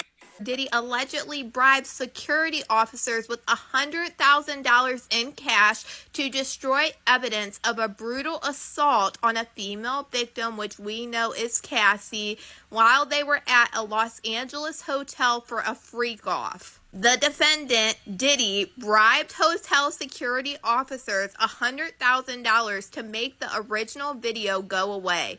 In doing so, the defendant relied on intermediaries to reach out to security staff and help carry out a cover-up. This act is alleged as a part of the bribery racketeering conspiracy. And then they get into a victim who filed a lawsuit in 2023, which I think is allegedly Cassie, which they allege many other things and that the victim participated in a freak-off that was non-consensual. The defendant made multiple efforts to interfere with victims and witnesses by feeding those individuals false narratives regarding the defendant's criminal conduct. Former and current security staff repeatedly call a former employee, Employee 1, who had witnessed firsthand the defendant's abuse of the victim. These security staffs told Employee 1 in sum and substance that what she had observed was a normal relationship. I'm going to be real. If the prosecutors are leaning on some shit that happened in 1999, fam, y'all got to come up with a better case than this. Y'all have got to come up with some better shit than this. Like, come on, bro. We all been know. Everybody in this room knew that Diddy shot that club up. This ain't new news. We knew Diddy bribed the security at the for the Cassie tapes. We've all been knowing all of this shit that they're talking about. Who cares about it? Y'all didn't do shit then. What you talking about it now for? Around the same time, the defendant recorded 2 phone calls with a different victim, Victim 2, in which the defendant attempted to feed Victim 2 a false narrative regarding Victim 2's involvement in freak-offs, namely that they were consensual. The defendant has deleted messages between himself and the key witness, including a grand jury witness and Victim 2 in this criminal case.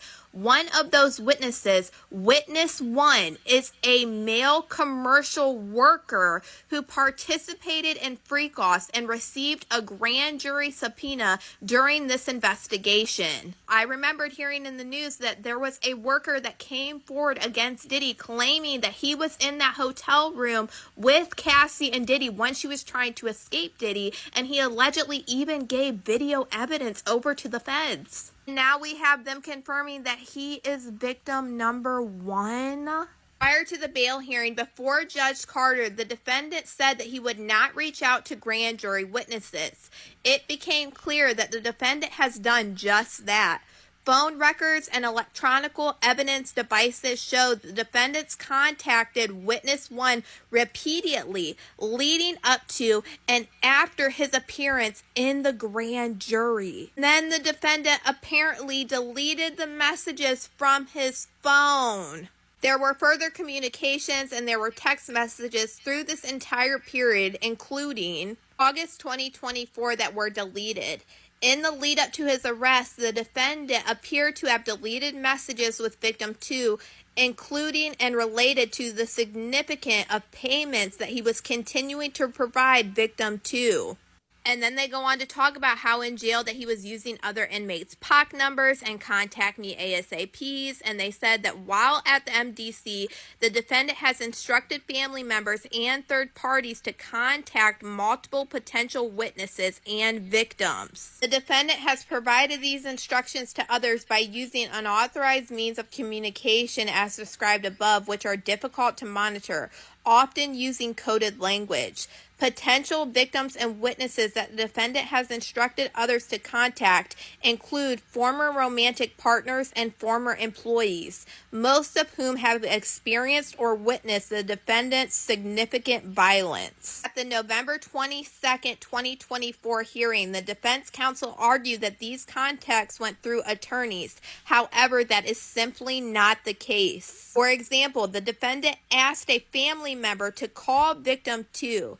The defendant also had a family member, three-way, a co-conspirator, and the defendant and the co-conspirator used coded language. Maybe they end this big. It says, it cannot be ignored that the defendant's proclivity for obstruction appears to have continued as recently as last week in court, when it appeared that the defendant provided falsified documents to the court during a hearing that was to address his accusations of government misconduct. They're talking about the notes that the judge made the government throw out because Diddy said that these were on top of a manila folder that had the word legal on it, and that is client-attorney privilege. And then the next day, the judge reviewed the photographs that the feds took before they took all of this stuff, and there was no legal on this manila folder or anything. And then during the hearing, Diddy and his team presented the judge with this document that had legal on it. So they're saying that he wrote legal on this document after the fact. I think the government came out swinging with this motion compared to Diddy and his lawyer's motion. Their motion was honestly quite simple, and it was kind of funny because they only said that Diddy has a right to contact witnesses, even though he won't. He agreed that he won't, but also it's his right to do so as long as he's with counsel. In my opinion, I feel like the government hit a home run with their motion to the judge because, baby, they're laying it all out front and center, and it is very well documented, baby. I actually love this right now. So to me, it is seeming like Diddy might just be spending Thanksgiving in jail, and I am hoping that this judge will give us the answer that we all want to hear, because it is my birthday. So Mr. Judge, make my birthday wish come true and just come tell me that, Diddy, you have been denied bail, because that is what I want to hear. But y'all let me know what you guys think about all this in the comments. I'm gonna be real. You're gonna have a fucked up birthday if you banking on that. Now, you about to have a fucked up birthday. I wish you a happy birthday, though. Salute to you, but that's not, you're gonna have a fucked up birthday. In the meantime, let's go back to New York City. Want to get some updates on the case that is unfolding there regarding Sean Diddy Combs. Kooky, and it seems like they're just leaning into it. Like, there's no course correction at all. Just leaning into the kooky. Yeah. Fun times. Oh, yeah. Sean Diddy Combs is back in the headlines, and this time it's not about his music, business ventures, or his iconic parties. The courtroom drama surrounding him has taken a sharp turn, with his high-powered legal team pulling out all the stops to challenge the evidence against him. But could this latest maneuver be the key to the music mogul walking free? The stakes are sky high as his defense team zeroes in on what they claim to be a massive procedural blunder by law enforcement, potentially setting a precedent that could shake the justice system. Let's dive into the details of how Diddy's top-dollar lawyers are flipping the script on prosecutors, leaving everyone wondering whether justice or power will ultimately prevail. Exactly. You're just like, it's there. I mean, it's not just there. It's everywhere. My news feed is dominated by it. Fox News, CNN, everyone. There's raids at Diddy's house. For months, Diddy has been at the center of a media storm, facing accusations that could dismantle his empire and land him behind bars for decades. The charges against him are as serious as they come, painting a picture of someone who allegedly manipulated, coerced, and orchestrated events that left a trail of trauma in their wake. His arrest back in September shocked the world, but as the investigation deepened, the revelations only became more disturbing. From claims of secretive gatherings to allegations of witness tampering, the courtroom battles have been nothing short of explosive. And now, with prosecutors fighting tooth and nail to keep him in custody, his defense team has unveiled a strategy that could change everything.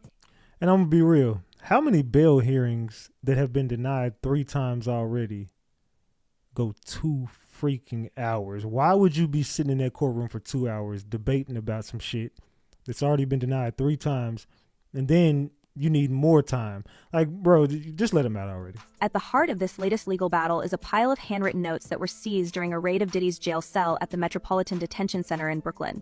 These notes, prosecutors argue, are a smoking gun, a glimpse into Diddy's alleged attempts to influence witnesses and dig up dirt on his accusers from behind bars.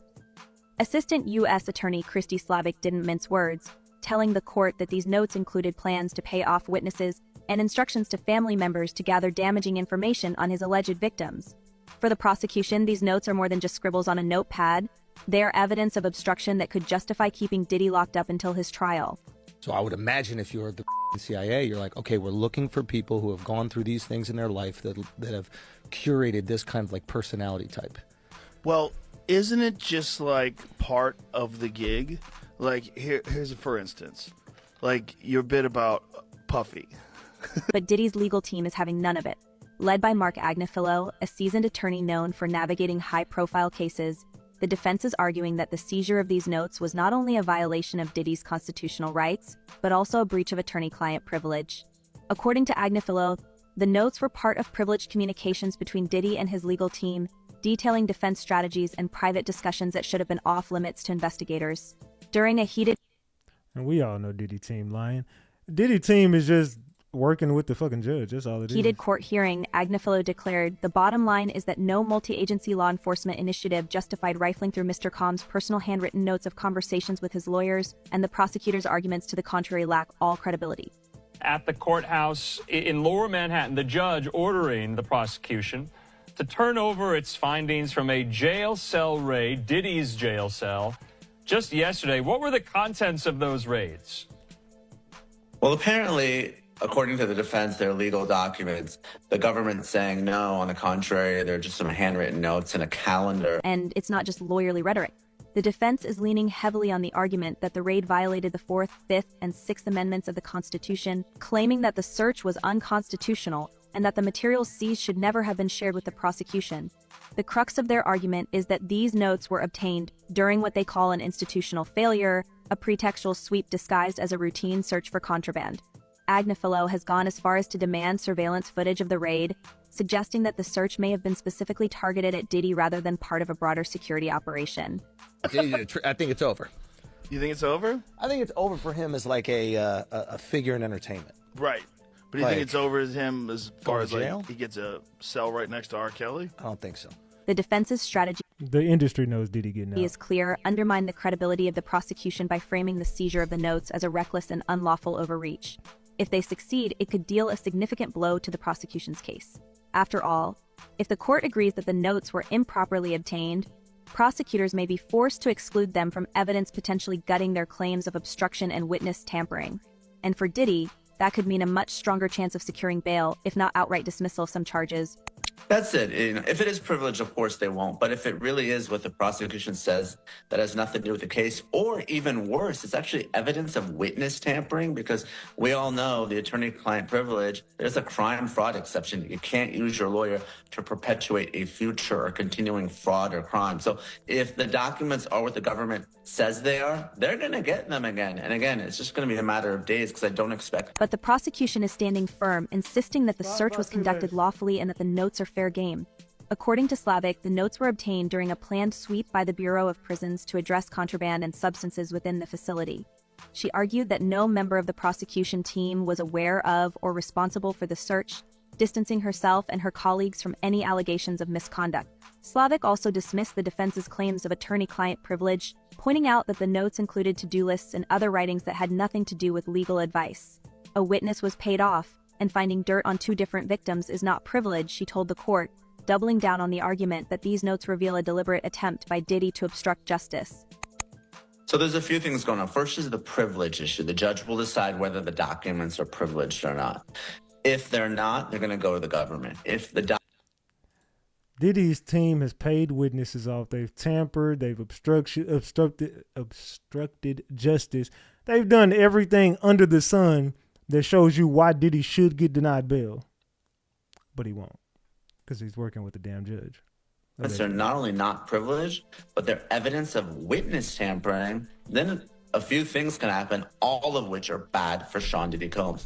First, of course, he could face obstruction of justice charges in a superseding indictment. The judge overseeing the case, U.S. District Judge Arun Subramanian, seems to be taking a cautious approach. While he has ordered prosecutors to delete all copies of the notes for now, he has also decided to keep the original documents under court seal until the issue of privilege is resolved.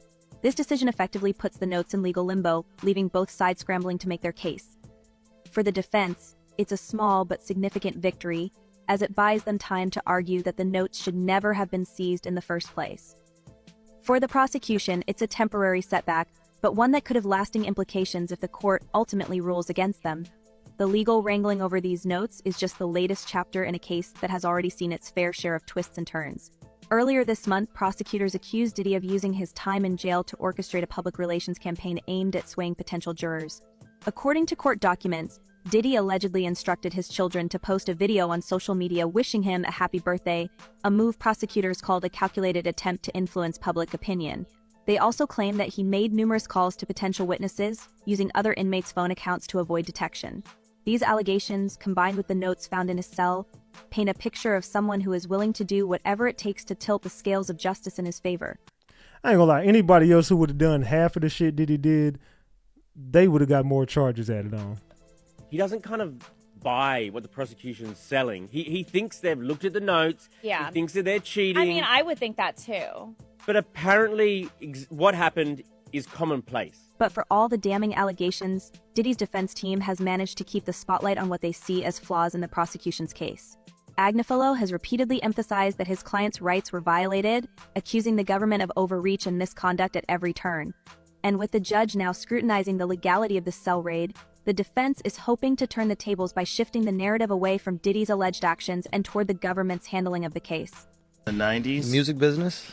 It's a lot of people. It's not just the music business. It's like, it's the extortion business. Well, I mean, the rap game was crazy. That's a thing a lot of people don't realize is like, back in the day, especially like early rap game, you weren't just going to play at, what's the random theater that you would play in LA? What's like a...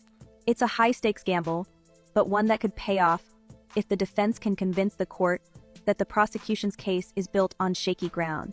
Already, the controversy over the notes has sparked a broader debate about the limits of law enforcement and the protections afforded to defendants, particularly those with the resources to mount a robust defense. Critics of the prosecution argue that the raid on Diddy's cell raises serious questions about the ethics of targeting high-profile defendants, while supporters see it as a necessary step to ensure that justice is served. There's people on both sides, right? Man. I don't know. I think Diddy, he possibly winning this damn case. I'm going to be real. I think Diddy is possibly winning this damn case. Let's continue. I'm sorry, but Diddy trying to go on house arrest is comical to me because where did most of your issues happen? Where did all the illegal things that you did happen? At your house. So in what world would a judge be like, yeah, let's put him on house arrest? And before you say, oh, well, they'll be monitoring him more, like, blah, blah, blah. No, like, look at how much he got away with for how long. You think house arrest is going to stop him? You think he's magically changed because he was caught? No. So the fact that he thought, oh, let's go for house arrest. And his lawyers were like, good idea. We're going to try it. And I'm glad that judge shut him down. Like, in what world would a judge be okay with that? You committed your crimes at your house, so why should you be afforded the luxury of your own home in comfort? Why should you be able to go back to the place where you committed those crimes? Make it make sense. Like, what was he thinking? Like, a judge would be like, yeah, okay, perfect. Go home where you committed all your crimes. That's okay. House arrest, woohoo, you deserve to be in the luxury of your own home. Woohoo! It's gonna be a lot of mad ass people when this dude get out of jail. It's gonna be a lot of mad people when he get up. Criminal defense. Let's continue. Attorney and former prosecutor Bernardo Villalona is joining us now to break it all down. Bernardo, always good to see you, especially on a weekend. Let's start with the latest on Sean Diddy Combs. This is yet another attempt to get out of jail on bail. A sex trafficking case. The presiding judge says he will make this decision on Diddy's bail request in the coming days. Combs has already been denied bail twice. What is the court potentially considering in this particular request? Yeah, so I was inside of the courtroom yesterday, and I was also inside of the courtroom when he made the second bail request, attempt at bail. So in terms of yesterday, I think things went in his favor. I think there's a strong chance that he actually will be granted to be released on bail. In terms of what the judge was looking at, the judge was looking, of course, as the dangerousness factors and also whether he's a risk of flight. But the bail package was different this time. The bail package consisted, of course, of the $50 million bond, but also 24-hour security security, and for Sean Combs to actually reside in New York City, where he'll be in an apartment in the Upper East Side, where there'll be 24-hour security by this firm that is hired by Sean Combs. Also, in addition to that, that the people that will visit him will have to be approved by the U.S. Attorney's Office and also pretrial services. But what made this attempt different is that, remember, the CEO of Abercrombie and Fitch, that he was granted bail, and he has similar charges as to Sean Combs, and he was granted bail and has been released. What is somebody talking about? There's flashes in my live that'll cause a seizure. What the hell is you talking about, fam? What? What are you talking about? What flashes? So I think he has a better chance this time around with him being released under the services that was proposed by the defense. Interesting. We'll see what happens there. Illinois State Supreme Court overturned Jussie Smollett's conviction. His lawyer reacting by saying the evidence always pointed to Smollett's innocence in this case. What are the next steps? And could Smollett actually have grounds for a civil suit against the city of Chicago, where this all took place? So interestingly enough, the appeals court in Illinois, the highest court of Illinois, didn't actually address his innocence, didn't actually address the verdict itself. If you talking about my lights, man, if I hear one more thing about my lights, like, these lights do not cause seizures. The evidence that was presented, what the Illinois Supreme Court said is that he shouldn't have been prosecuted a second time because they had already an agreement had been in place, and an agreement that was carried out by both sides, the prosecution as well as Jussie Smollett. And he relied on that agreement in terms of the $10,000 that he forfeited and also the 15 hours of community service that he performed. So that the criminal justice system will come to a standstill if agreements by the prosecution cannot be relied upon. Lastly, I want to talk about actor Jonathan Majors and his ex-girlfriend putting an end to their civil legal battle. What y'all think about that, man? Your boy Diddler is looking like the bail package has been accepted. We're going to get to see that probably tomorrow. I doubt it's going to be on Thursday. So I believe tomorrow, it's going to be Wednesday, right? It's Wednesday tomorrow, right? Yeah. It'll be Wednesday in a couple of minutes, actually. But, yeah.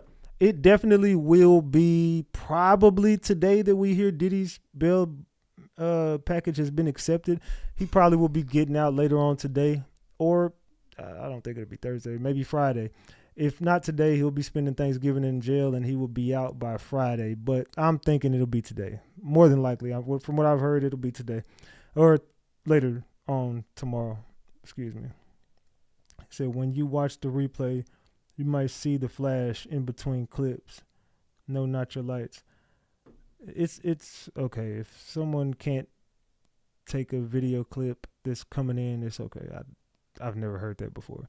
But anyway, salute to you, though. It's been a long day, man. It has been a long day. Tell me, y'all, what did y'all think about the content, though, man? What did y'all think about the live? It was over 3 hours. You know, if I don't go live one day, I'm coming back the next day with an action-packed live. So what do y'all think about the content? What did y'all think about the new song I dropped? We also going to run that song back before I get up off of here. What did y'all think about the Just Like You Part 2, man? Let me know in the chat. What y'all think about the new track, man? I told y'all Part 2 was coming. It finally came today. I wrote it, and I wrote that song about 5 times, and I finally came up with the story to it was hard. But anyway, what y'all think about the live? What y'all think about everything that you heard in the live? What do you think about the new song? Let me know. You know, we'll be on Discord tonight like always. If you want to get in my investment class and learn about investments, get with me on the investment class. It's going to cost you $250 at this point. You missed it. You missed the window. We've all profited. Everybody who signed up for my class profited. I think one of the people made like $100 today. Hell, I made like $150 in 5 minutes.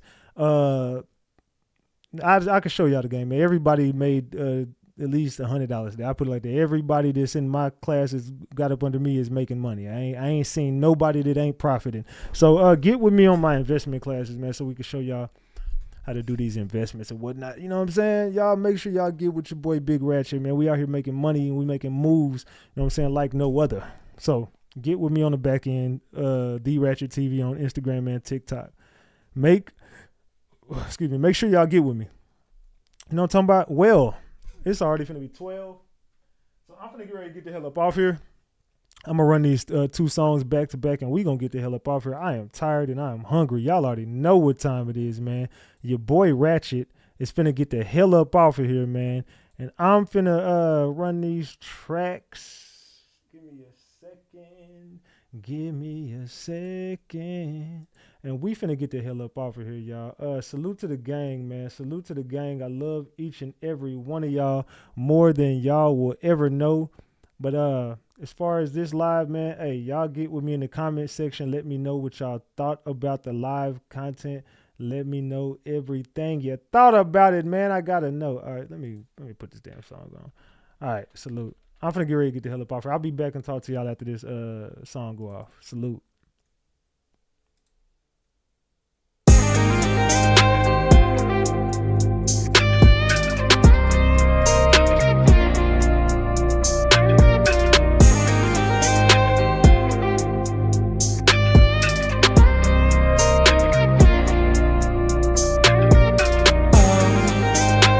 Somebody just like you, but then you walk on by, and I knew what I had to do.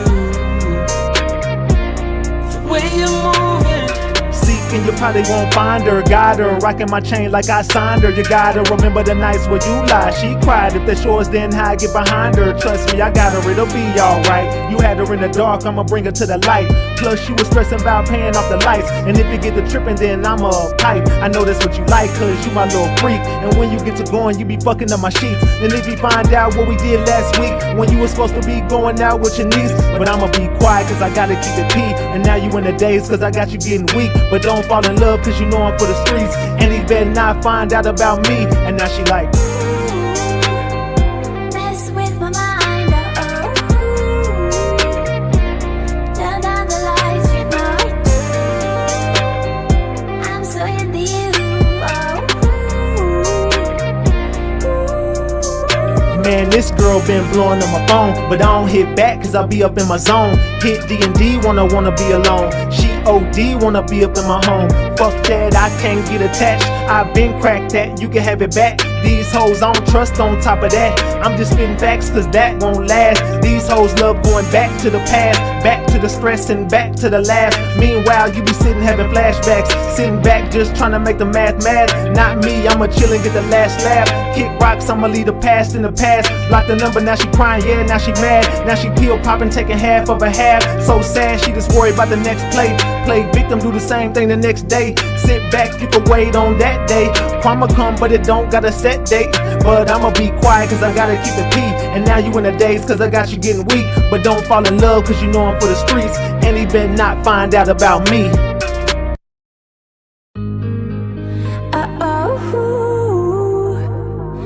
mess with my mind, turn down the lights, you know I do. I'm so into you,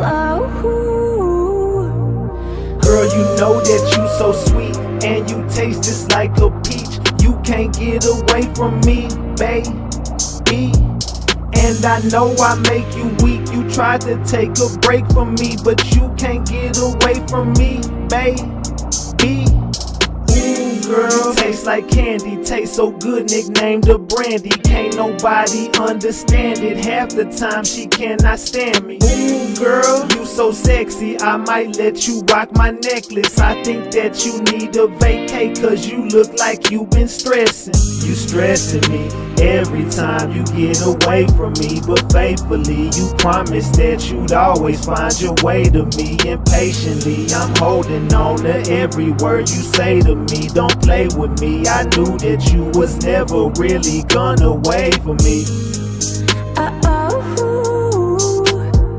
mess with my mind, turn down the lights, you know I do. I'm so into you, Girl, you know that you so sweet, and you taste just like a peach. You can't get away from me, baby. And I know I make you weak. You tried to take a break from me, but you can't get away from me, baby. Come sit it right on my face. I'ma eat all the food off your plate. Fuck a breath, we can't take no breaks. Take this dick, don't tell me wait.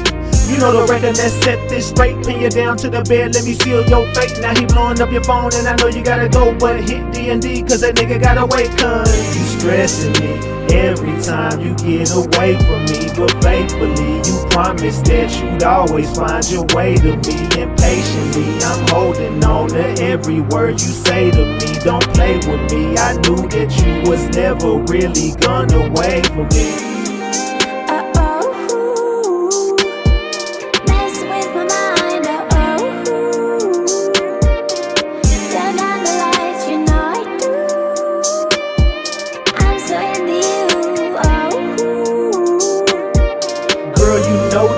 So sweet and you taste just like a peach. You can't get away from me, baby. And I know I make you weak. You tried to take a break from me, but you can't get away from me, baby.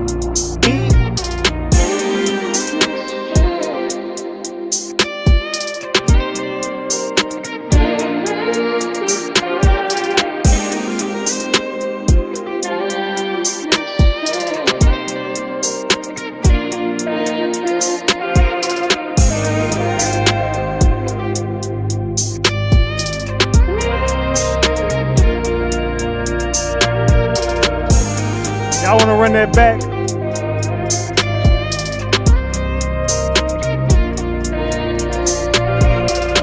I ain't gonna lie, I think I got a hit on my hands, y'all. I think that's probably the best one, man. Wait till it's edited and y'all hear the final version. That's just a rough draft. All my music is rough draft. Y'all ain't heard no finished songs yet. But I'm gonna play that back and we're gonna get the hell up off here because I ain't gonna lie, that song go hard than a bitch, man. I ain't gonna lie, that's that one.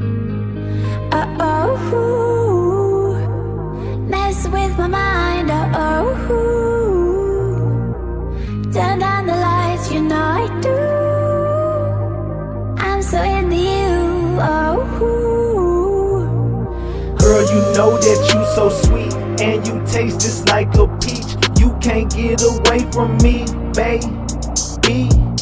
And I know I make you weak. You tried to take a break from me, but you can't get away from me, baby. Ooh, girl, tastes like candy, tastes so good, nicknamed a brandy. Can't nobody understand it. Half the time she cannot stand me. Ooh, girl, you so sexy, I might let you rock my necklace. I think that you need a vacay, cause you look like you been stressing. You stressing me every time you get away from me. But faithfully you promised that you'd always find your way to me. Impatiently I'm holding on to every word you say to me. Don't play with me, I knew that you was never really gonna wait for me. mess with my mind, turn down the lights, you know I do. I'm so into you, Girl, you know that you so sweet and you taste just like a peach. You can't get away from me, baby. And I know I make you weak. You tried to take a break from me, but you can't get away from me, baby. Come sit it right on my face. I'ma eat all the food off your plate. Fuck a breath, we can't take no breaks. Take this dick, don't tell me wait. You know the record, let's set this straight. Pin you down to the bed, let me seal your fate. Now he blowing up your phone and I know you gotta go, but hit D&D cause that nigga gotta wait. Cause you stressing me every time you get away from me. But faithfully you promised that you'd always find your way to me. Impatiently I'm holding on to every word you say to me. Don't play with me, I knew that you was never really gonna wait for me.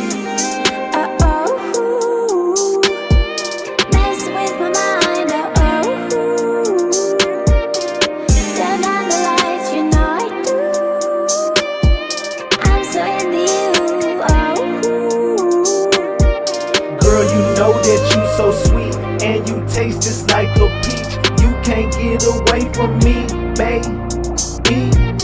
And I know I make you weak. You tried to take a break from me, but you can't get away from me, baby.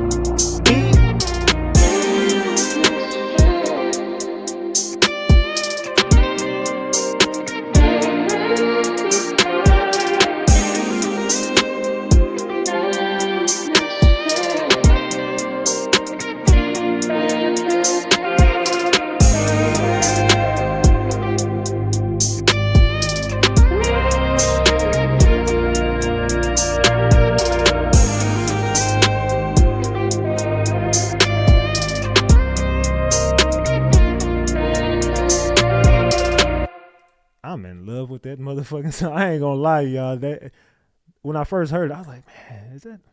Because I rewrote that song like probably about 5 times. I swear I completely erased that song like about 5 good times, bro. I ain't gonna lie to you.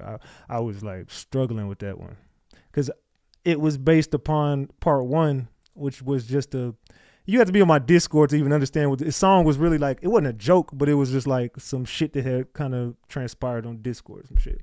But I was like, I don't know how to finish that story because I didn't even know there was going to be a part 2. But my producer hit me up like, hey, bro, check this one out, bro. I got the part 2 for you. I'm like, hold on, what the fuck? I thought that song was finished.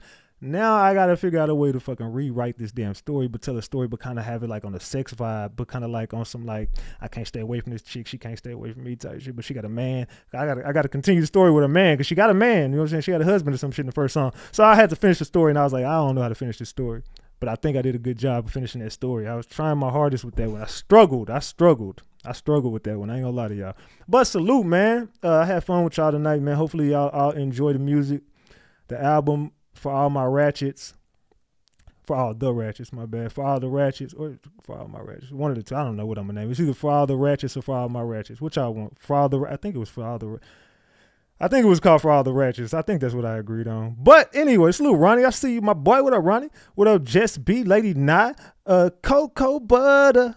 Salute, Deanna. Salute to who else? Mr. Fire in the building. Salute to, I said Lady Nye. Let me say her twice before she cuts me out. Salute Marilyn Conyers. Salute to Loyalty, Yolanda Davis. Salute to who else we got up in here? Damn, all my mods must be asleep. Y'all sleep on the kid? Man, y'all be falling asleep. I'm going to cuss all y'all out tomorrow. Salute to everybody, though. Salute Binky. Salute Big Baby. Salute all y'all. I'm saying the same damn names, man. I think a lot of my mods fell asleep, but it's all good. I'll cuss y'all ass out later.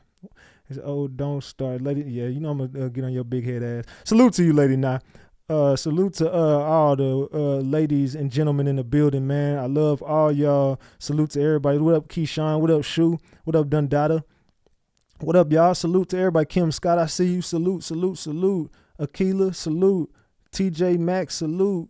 Said Ronnie, salute. Alpha Wave, salute. Yada C, salute. Salute to all y'all, man. It said, we up. I ain't getting cussed out. Now just be you good with me. You know, we locked in. You good. I ain't cussing you out. You, Cocoa Butter, and the rest of the company, y'all good, man. I ain't gonna cuss y'all out. But the rest of the company, the rest of the mods, you know, Leash and Boss ain't a mod, but I'm gonna cuss her ass out anyway. But Leash and I'm gonna cuss all their ass out tomorrow. I'm gonna cuss them out as soon as I see them on Discord. But yeah, it's all good, man. Salute to everybody. Good night to everybody in the chat. Hopefully y'all enjoyed the content. I know y'all still be. When are the songs dropping? Ratchet, they coming, man. Just give your boy time. I'm a very busy man, but I did take the time out to write and record that song for y'all today. So I did want to have that. I was supposed to have it Monday, but it's Tuesday. I think I was supposed to have it Monday. Was I supposed or Sunday? I can't remember. I was supposed to have it a couple days ago, but anyway. I wrote it. I still got some more songs about to drop. I'm writing more. I got more songs that's dropping. Y'all just give me time, man. I be in my mind, bro, about my music. I be like, bro, I be rewriting songs. I just erase whole songs. As soon as I get done recording and writing, I don't like that shit. That shit trash. Dump it. Dump the whole fucking shit. I don't care. I can come up with better stuff. I'll write a song 10 times if I have to. Man. It said, salute. Salute to all y'all, man. What y'all eating tonight? The gang waiting for the album. Cocoa Butter. You know, y'all better thank Cocoa Butter for that song coming out. She been the one on my ass about that song more than anybody. She been on my ass about that song every damn day. Did you finish the song yet? No, give me time. Shit, but really, I couldn't fucking write it. I was serious. I was deleting the fuck out that song. She asked me every day about that song. You finished the song yet? No. I ain't got to it. Really, I was getting to it. I'm lying to her ass. I was getting to it. I just could not write that fucking song. I had to tell her one day, I was like, man, I can't come up with the fucking story. Like, I'm trying shit. I cannot come up with this fucking story to save my life. Everything I did sounded corny as fuck. But, yeah. Say Cocoa Butter belt to ass. What happened? Both our booties are safe and sound. Salute. So thanks, Cocoa Butter. And y'all can thank Cocoa Butter every damn day. Have you finished the song yet? Are you writing? Have you recorded? Why aren't you writing, Ratchet? I'm like, girl, if you get off my damn phone. Now I'm just playing. I'm just fucking with y'all. But nah, she definitely been asking me about that damn song. That just be not TD Jakes. I'm going acting like TD Jakes. Oh, Daddy, I see the wood. Daddy, Daddy, Daddy, I see the wood. Fathers circumcise their sons. Boy, if you don't get your big, fat, sweaty ass off this damn stage with that big, sweaty ass, musty towel you always carrying around everywhere, I just want to take that damn towel. I want to just clock him upside his shit with that damn soggy ass towel. He just be a stinking ass. Boy, if you don't get that funky ass towel out that pulpit and go sit your big ass down somewhere and put some Old Spice on with your greasy ass.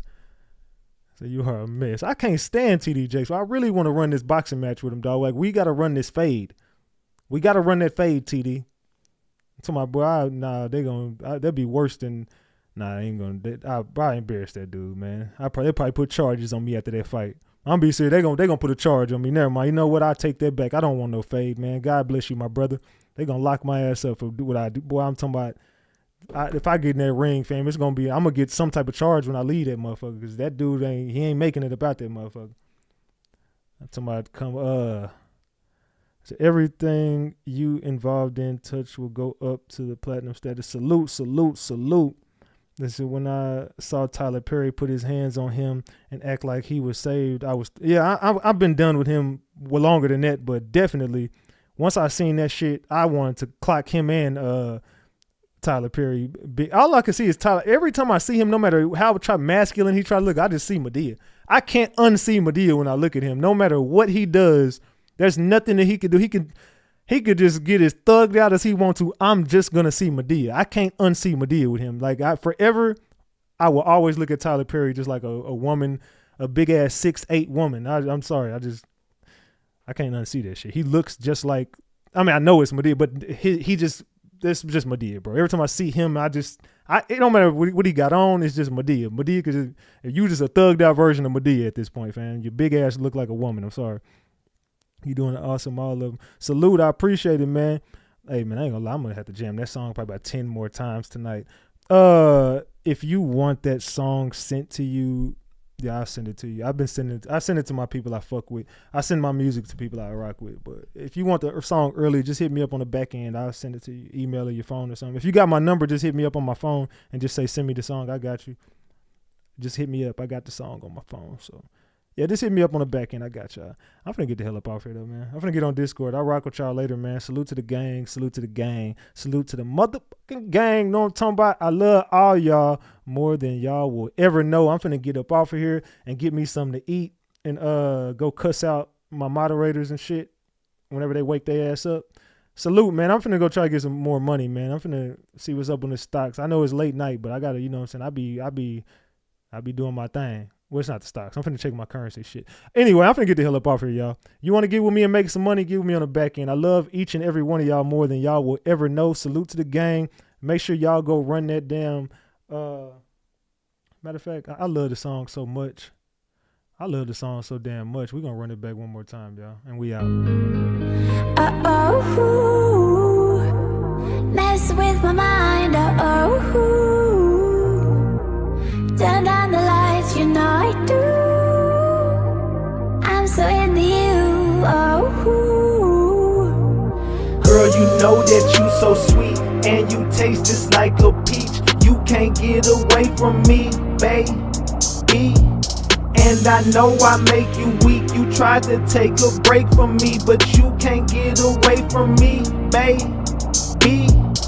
Ooh, girl, taste like candy, taste so good, nicknamed her Brandy. Can't nobody understand it. Half the time she cannot stand me. Ooh, girl, you so sexy, I might let you rock my necklace. I think that you need a vacay, cause you look like you been stressing.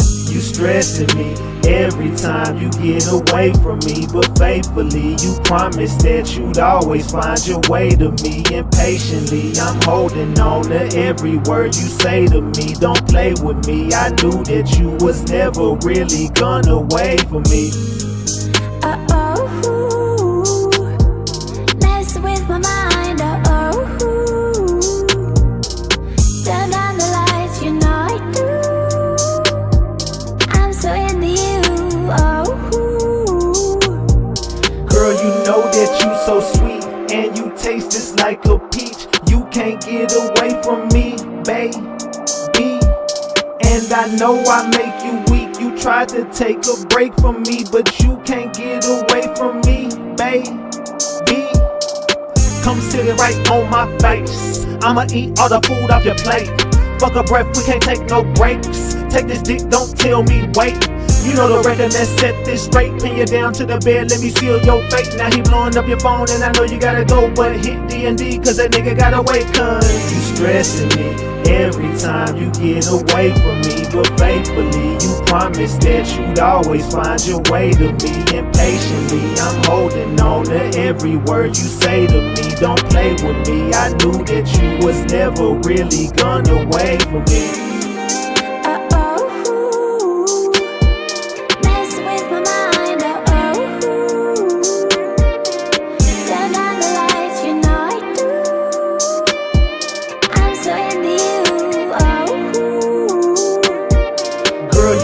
That you so sweet and you taste just like a peach. You can't get away from me, baby. And I know I make you weak. You tried to take a break from me, but you can't get away from me, baby.